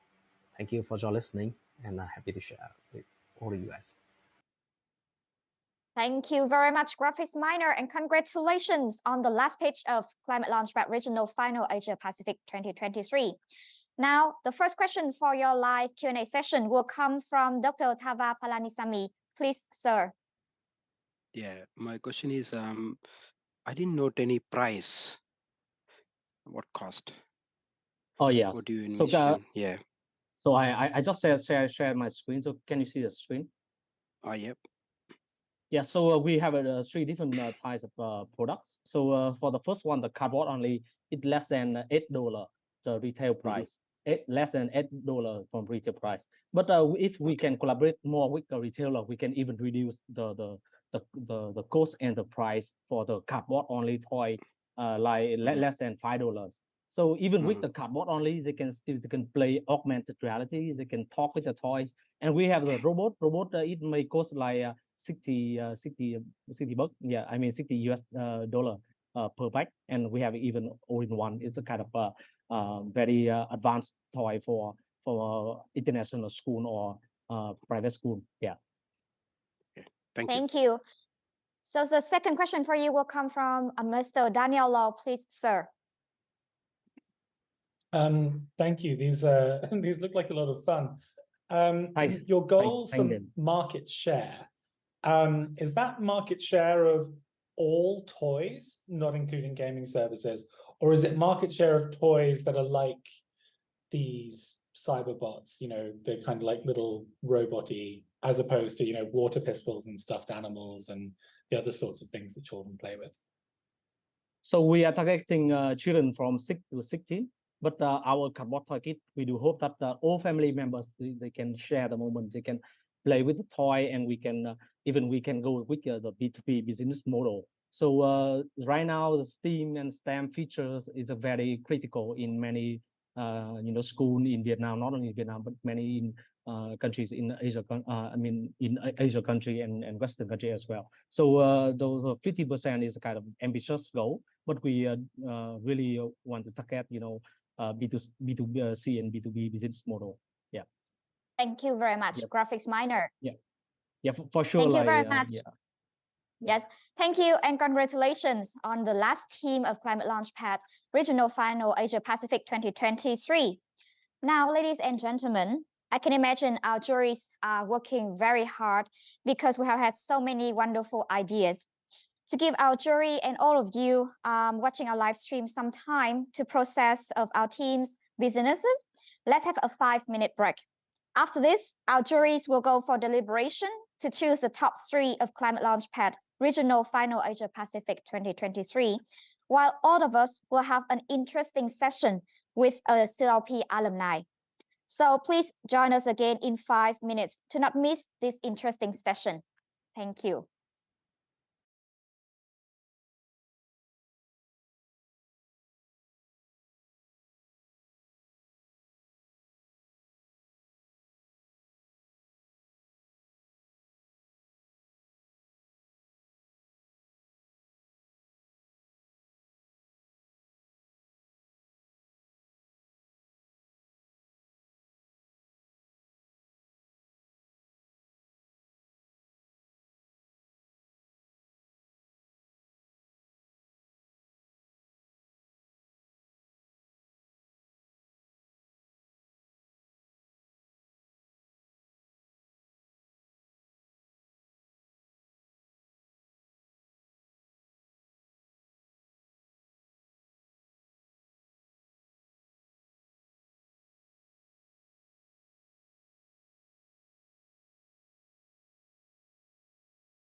Welcome back, ladies and gentlemen, to the Climate Launchpad Regional Final Asia Pacific 2023.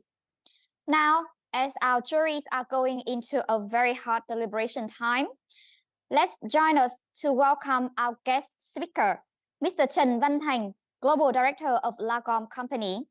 Lagom Vietnam is a Climate Launchpad alumni from the Intake Round 2021. Let's hear from the startup journey in spreading the solution to a wider public in Vietnam.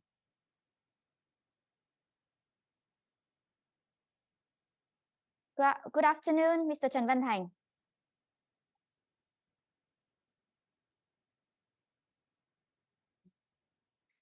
There is a small issue with your microphone. Could you please?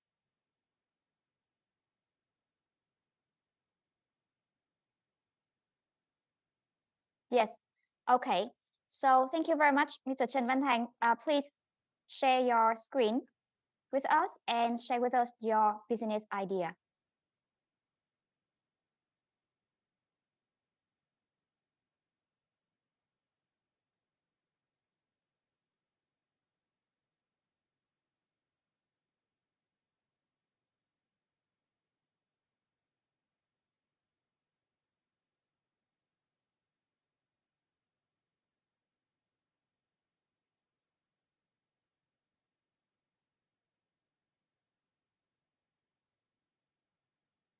And today, I'm excited to take you on the visual journey, showcasing our collection activities at schools and the impactful education initiatives that are shaping the habits. As an event.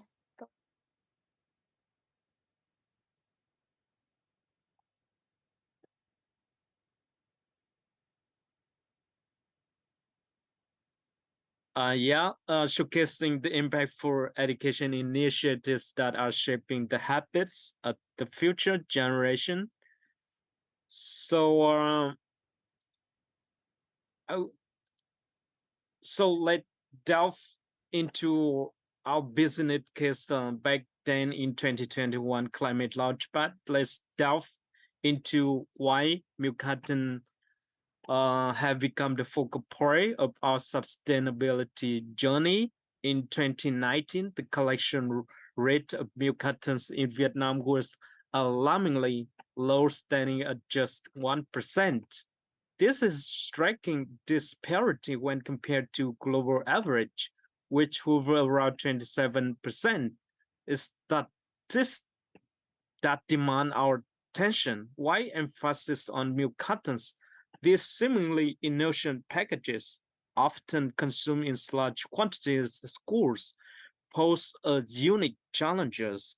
Their multi-layer structure makes them inherently difficult to recycle. This challenge led us to a crucial realization: the need to revolutionize how we approach life cycle of milk cartons, especially in the context of schools where the extensively consumed. So let's witness the impact of our initiatives in the first hand. In this coming video, we'll take you through the vibrant, dynamic progress on how Lagom Vietnam is not just collecting milk cartons, but actively engaging with children in schools to instill a sense of environmental stewardship. Through this visual journey, we aim to showcase the positive ripple effect that begins with educating young minds, creating habits that echo through generation, and contributing to sustainable and circular economy. Let's take a look at the video of our journey.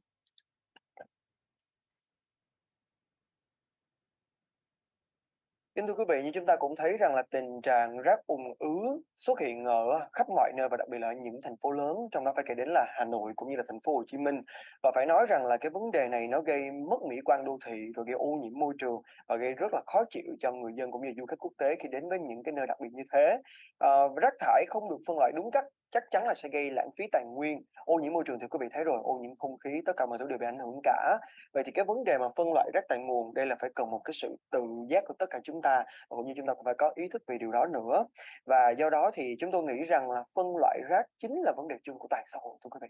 Và hiểu được điều này thì dự án La Gom đã ra đời hướng đến giáo dục truyền thông và đặc biệt là hướng dẫn các em học sinh còn ngồi trên ghế nhà trường trong cái việc giúp các bạn hình thành thói quen phân loại rác thải và làm từ những cái việc nhỏ nhất.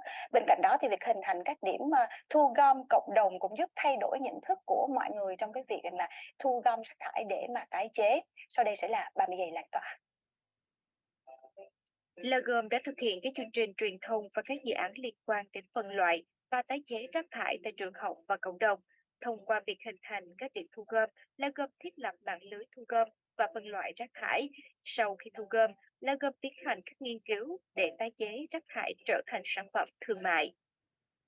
Tôi là ông bố 3 con, nên là cũng như các cái ông bố khác thì tôi cũng muốn dành những điều tốt đẹp nhất cho con. Và trong quá trình mà tìm hiểu về các phương pháp nuôi dạy con thì tôi thấy là ngoài về giáo dục, về dinh dưỡng, về tập luyện thì tôi nghĩ là phải cần dành những cái môi trường xanh sạch đẹp cho thế hệ sau. Cụ thể, La Gom đã triển khai hướng dẫn phân loại rác thông qua các bộ tài liệu hướng dẫn, video và các buổi tập huấn hội thảo. Các nhóm rác sẽ có lịch thu gom riêng. Hiện tại, rác thải thu gom chủ yếu là vỏ hộp sữa, loại rác rất nhiều từ các trường học trên địa bàn Hà Nội và có thể được tái chế thành sản phẩm thủ công. Đối tượng của tôi là những học sinh nhỏ tuổi trong trường mầm non hoặc là trường tiểu học. Thì La Gom tới và dạy cho các bé về tình yêu thiên nhiên, về điều cần thiết để bảo vệ môi trường, và cụ thể là phân loại vỏ hộp sữa sau khi uống. Rồi định kỳ thì La Gom sẽ tới thu gom vỏ hộp sữa và có những cái phần thưởng cũng như là những cái cuộc thi để khích lệ các bé tiếp tục giữ gìn cái môi trường sống của mình xanh sạch đẹp. Hoạt động của La Gom đã triển khai và thực hiện thành công trong hơn một năm vừa qua với 1.600 điểm trường, 28 điểm cộng đồng, với khối lượng vỏ hộp sữa thu gom được là 244 tấn. Trong năm tới, La Gom sẽ mở rộng hoạt động tại thành phố Hồ Chí Minh. So the video was made in 2 years ago, and nowadays let's dive into transformative results of our collective efforts. We collaborated with 2,000 schools across the nation. We empower, educate over 1 million young minds, and we successfully collect and recycle a remarkable 700 tons of milk cartons. By doing so, we collected save an impressive 7,000 tons of carbon dioxide emission. And this number is not just statistic, they represent lives touch habit change in kids and also tangible reduction in our ecological footprint. And as we undertook this impactful journey, our team has seen remarkable growth here. From humble beginnings, our team has flourished, growing to a dedicated force of 15 members. Proudly, I serve as Vice Director of La Gom Vietnam during our vision and initiatives. Our journey is not just about waste collection, it's about cultivating leadership, fostering teamwork, and empowering individuals to make real difference. In this snapshot, we captured the heart of our initiative, kids actively participating in the collection of milk cartons at schools, witnesses the enthusiasm as the young minds contribute to our recycling mission. These images encapsulate our commitment to instilling environmental awareness in younger generations. We also have small recycling machines in action. These visuals vividly showcase the recycling process in a way that easy for kids to comprehend. So by involving children directly employing accessible visual, we're not just collecting waste, we're cultivating the sense of responsibility, teaching the value of sustainability, and fostering the generation that cares for our planet. You can see that the kids are shooting the milk cartons in beautiful way, like flowers. They keep it in schools like simple. From that, they can change the habit for the future. So nearly 700 tons of milk cartons divert from Paris part to landfills, rivers, and ocean. Our material recovery facility acts as a crucial barrier, intercepting waste, redirecting it toward a sustainable future. From here, they going to transport to recycling facility, our partners, to recycle it and put it in value chain again. This is not a number. It's a monumental step to preserving our environment. And from 2021, after ClimateLaunchpad, we also diverse our recycling products. 2021 marked inception our eco journey with introduction of eco hangers. Eco hanger is pioneering solution replacing plastic hangers in fashion industry. This one of our solution representing ClimateLaunchpad in 2021. And thanks to our partners, the products has been tested with European market and also testing the end user European market as well. And today we venture further, developing a diverse range of recycled products from auto furniture to everyday essentials. We're transcending the boundaries of milk carton waste recycling to shape a sustainable, eco-friendly future. You can see that we already formed the recycled milk cartons into beautiful furniture, a best-selling frame picnic table. This also the various kind of auto furniture products like bench, like bed benches raised with the trees, raised benches in beautiful variety of size and heights. And also we are developed cover waste bin made from milk cartons that can withstand with the weather. And also little kid table and chair is one of our products. And we have to say that we continue growing after CR2B in 2021. We are honored to share a pivotal chapter in Lagom journey, our growth trajectory post the insightful ClimateLaunchpad in 2021. Our gratitude extends to experts, advisors at CLB. Their wisdom has been a guiding beacon in our expedition. Each lesson learned has become a catalyst for our advancement. The application of CLB insights has been instrumental in shaping our strategic direction. Witnessing the first of our labor, our client portfolio is expanding rapidly. The trust towards our partners are by an increasing numbers client in both humbling and exhilarating. You can see that our customer has to grow rapidly from packaging producer like Tater Park as large as the beverage cartons producer, also TB Subor is the aluminum cans producer. We also work with 2,000 schools, brands, various kind of brand food beverage industry, individual clients like Panasonic, Canon, NGOs, and public authorities. So, well, because the dynamic landscape of sustainability, we believe is not keeping pace but staying ahead. In the response to rapid change in our field, we diversify our service products to encompass with the broadest spectrum. So nowadays, we are growing our services to collection service in efficient and widespread.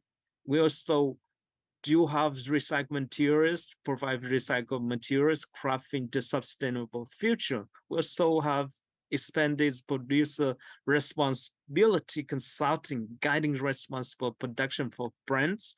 Also, we provide brands awareness, advocating for green tomorrows. So EPR services from us. And also we provide full service to help brands to recycle their packaging, not just milk cartons before, but we diversify our portfolio to plastic packaging, like hard to recycle packaging and also cartons recycling. So as we stride into the future, Lagom takes a bold step into digital realm. We know that digital is the trend, and the state-of-art digital solution Lagom platform for efficient waste management and tracking in real-time monitoring, analytics, enhanced waste management. That's why we grow up the go-to in our digitally after CLB 2021.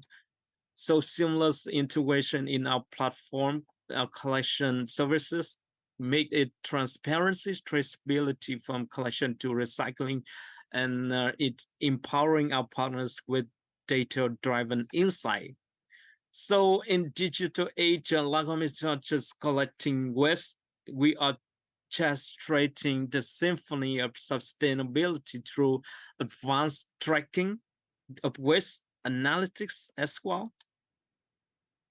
So here's our future products project of the CLB 2021 is we are the first largest closed loop aluminum cans, largest aluminum cans collection recycling can-to-can project, where we partner with TBC, is the largest aluminum cans producer, USCC Recycling Angelo Group, to establish the first can-to-can project in Vietnam, where we turn aluminum cans into can again in 60 days. Is like complete circularity in Vietnam for aluminum cans.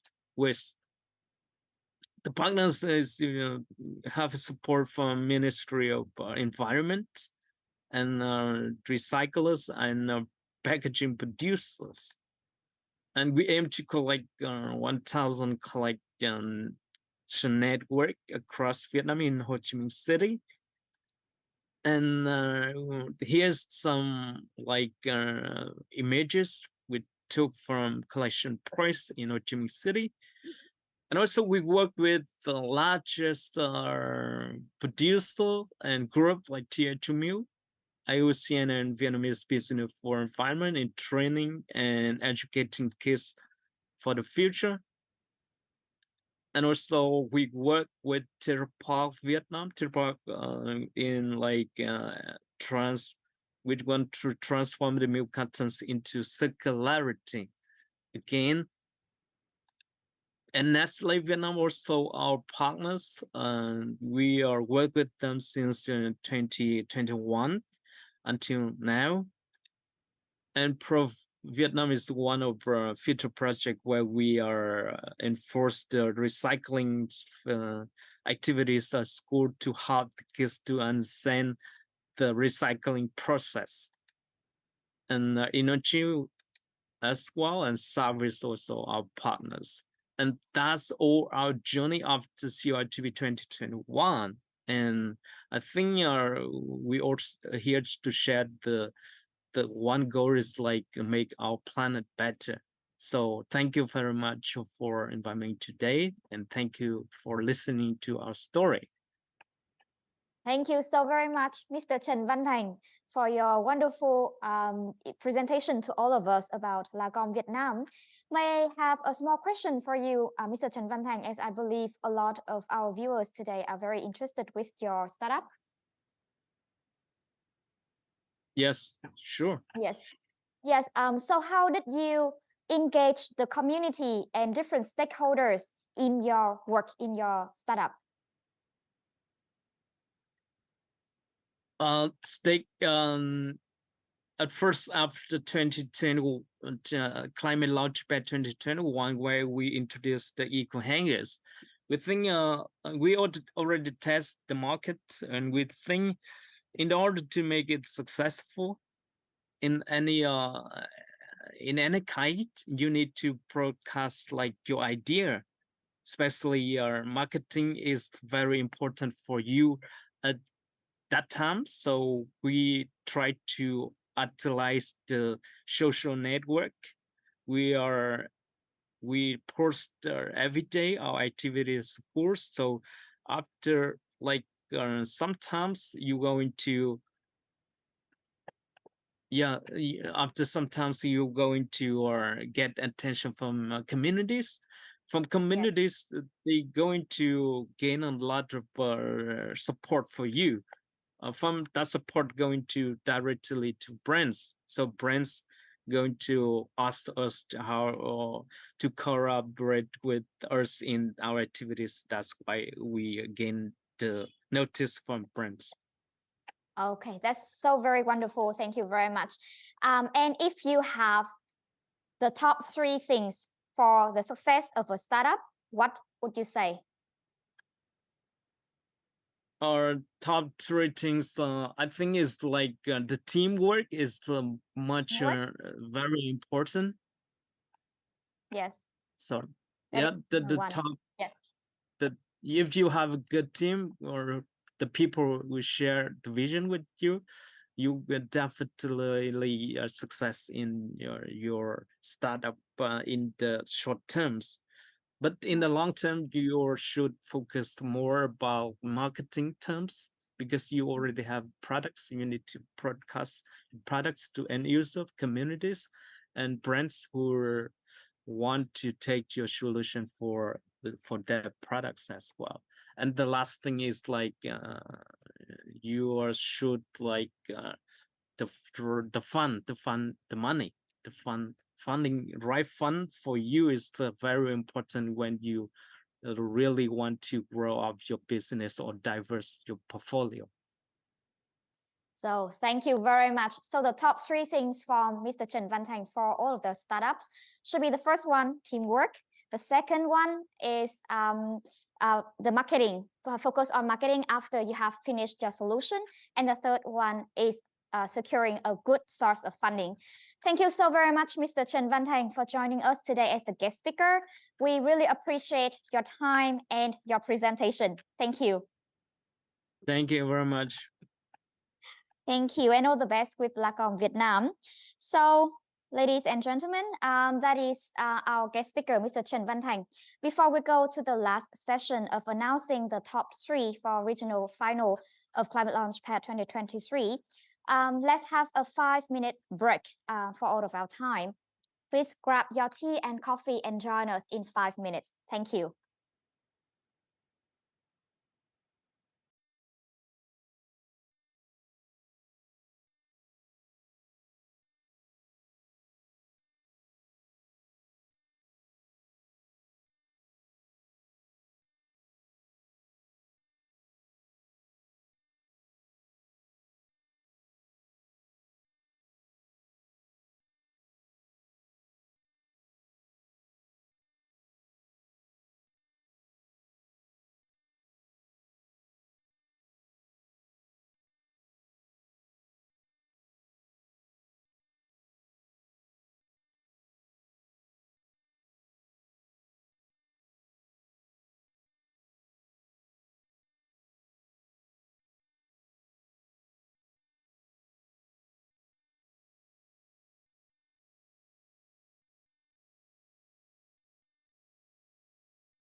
Ladies and gentlemen, welcome back to the Climate Launchpad Regional Final Asia Pacific 2023.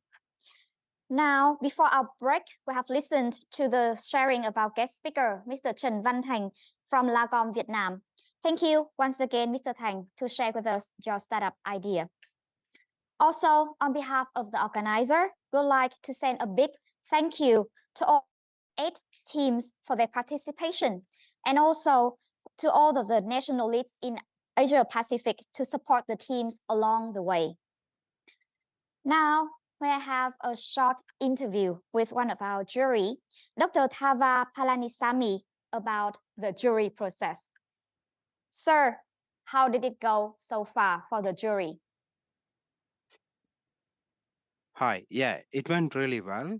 So jury process, it was interesting, and mostly we agreed on majority of the things, and we had some clarifications. But overall, jury, I can see the excitement of all the technologies and innovations presented, and I'm sure the world is going to benefit from their success.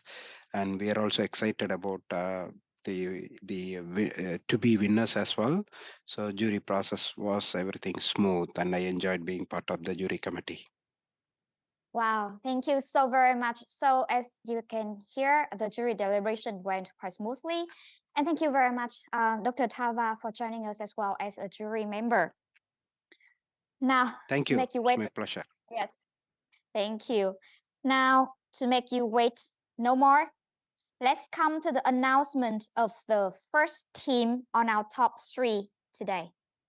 I'd like to invite Mr. Kemal Agovich to announce the 3rd prize of CLP Regional Final Asia Pacific 2023. Please, sir. Thank you. Well, first of all, I would like to thank all the pitchers and all the teams for participating, and we had a really great time of having all these pitches here, and it was a close call on all the prizes. So, but well, we had to come up with a decision. So the 3rd prize is actually won by a team or a pitch that has a very high impact on a society and a very high potential. And it's the pitch that was about producing hydrogen from water. And my congratulations go to AM Bar Incorporated from Japan.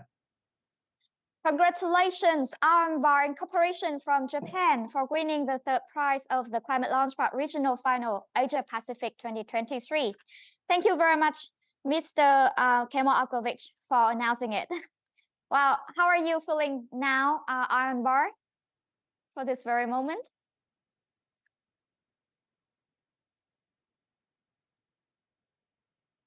Yes, may I ask, how are you feeling right now? Thank you very much for the all opportunity to make such a great success opportunity. Thank you very much. Thank you very much. Very short and very direct. And congratulations on your success. Now, ladies and yes, thank you. Now, ladies and gentlemen, I'd like to cordially introduce Ms. Thea Boho to reveal to us who wins the 2nd prize of Climate Launchpad Regional Final Asia Pacific 2023. Please, Madam. Yeah, thank you so much for all the pitches. It was really great hearing all the innovations, and it was really exciting to hear it. Like what my colleague said, it's a close call between actually number 2 and number 3. So for number 2, this company presents a compelling case for funding due to its pioneering approach in revolutionizing global energy storage through Asia's low-cost silica-based net zero thermal storage system. Okay, why did we choose this one? Because the innovation has the potential to address the pressing issue of harmful air pollution generated by the reliance on solid fuel for cooking and heating, which is very much still an issue, especially in Asia. And it's affecting 2.4 billion people worldwide. So we feel that the companies aim to improve living conditions for a significant portion of the global population is a really good goal, and their commitment to climate resilience and securing energy security aligns with the growing need for sustainable solutions. However, like I said, it was a close call between 2 and 3. We feel that there needs to be more prudent due diligence in terms of in assessing the viability of the technology, the marketing position, and the overall business strategy. But again, this might be due to the fact that the pitch is too short, the time, and we did not have enough time to ask technical questions. But Yes. nonetheless, I'm proud to announce that the second place is Alterno from Vietnam. Oh, wow. Congratulations, Antonio from Vietnam, for winning in a very close call. And thank you, the juries, for this, for making this very difficult decision. Now, may I have Antonio team do you have, can we share with us your feeling right now, as it is quite a sudden call for you?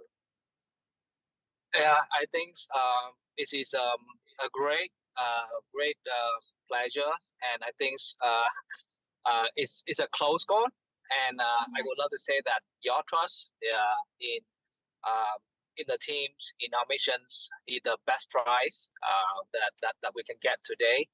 And also, we also like to think that today's for all the teams, I think there's so many challenges that we need to work around the world. And I thank you, ClimateLaunchpad, for the chance that we'll be able to meet everyone, to learn a lot from the juries, from National League, because in the end, right, if one of us win, everybody win. If one of us lose, we all lose the race to zero. So thanks a lot. Yes. Thank you very much, Alterno, for your very encouraging words, also to the other teams as well. And congratulations again on your success. Now, ladies and gentlemen, the highlight of our event is coming. We will know the team who wins the first prize of ClimateLaunchpad Regional Final Asia Pacific 2023 very soon. I'd like to cordially invite Mr. Daniel Low to make this very special announcement. Please, sir. Good evening, good afternoon, good morning, everyone again. I want to start by saying that all of these ideas, to make it to the final, have done incredibly well, and they're all very viable and worthy of support. But this particular winner this year was almost unanimous amongst the judges, and they've clearly scored the highest. So I'm very happy that the judging was so easy and we didn't have to fight each other. The winner, I'd like to commend them for their realistic and scalable business plan, and that the project itself will definitely benefit hugely from participation in Climate-KIC. The societal impact was very clear, and it had a multifaceted impact on several themes in climate and sustainability, and it even had an intersectional social impact as well. So in Irish, we say Cohergus. I'm very happy to congratulate Shegard as the winner this year. Congratulations, Shegard. Wow, wonderful. Wonderful for the female team. Oh I can see that you are so smiling so big. So grateful. Pakistan wins. Yes. Thank you so much, CLP team. Thank you. Yes. Could you please share with us some thoughts or anything about this very special moment of you? I don't know. I'm so numb, but I'm really hopeful and really enthusiastic that I'm representing Pakistan and millions of women, where I have said that the different countries in the world are heading towards technology and advancement. Dear Pakistan, women are still facing a very basic yet most important challenge, that is period poverty in Pakistan, due to inaccessibility and unaffordability of these very basic products. So we will win. I'm so glad. Thank you so much, judges. Thank you. Thank you so very much, Shegard, and we hope that this will be the very first step for your success in the near future, and we hope to see your product in the market very soon. Thank you so much. Yeah, for sure. Absolutely. Yes. Thank you. Thank you. So, yes, ladies and gentlemen, you have heard about our top 3 from today's event. And once again, congratulations on our top 3 of Regional Final Asia Pacific 2023. So sad, but here it is.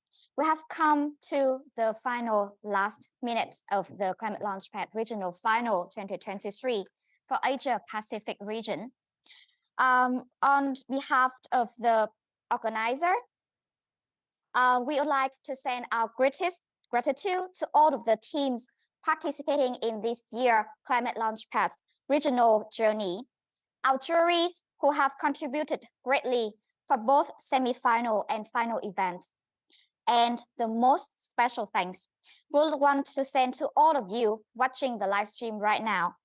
Thank you for your support to Climate Launchpad program, and please help us share the words. Together, we can fix climate change one startup at a time. Thank you very much. And now I would like to switch it over to our colleague, Karin, from Team CLP to have an interview with our top 3. Thank you all very much and have a great day.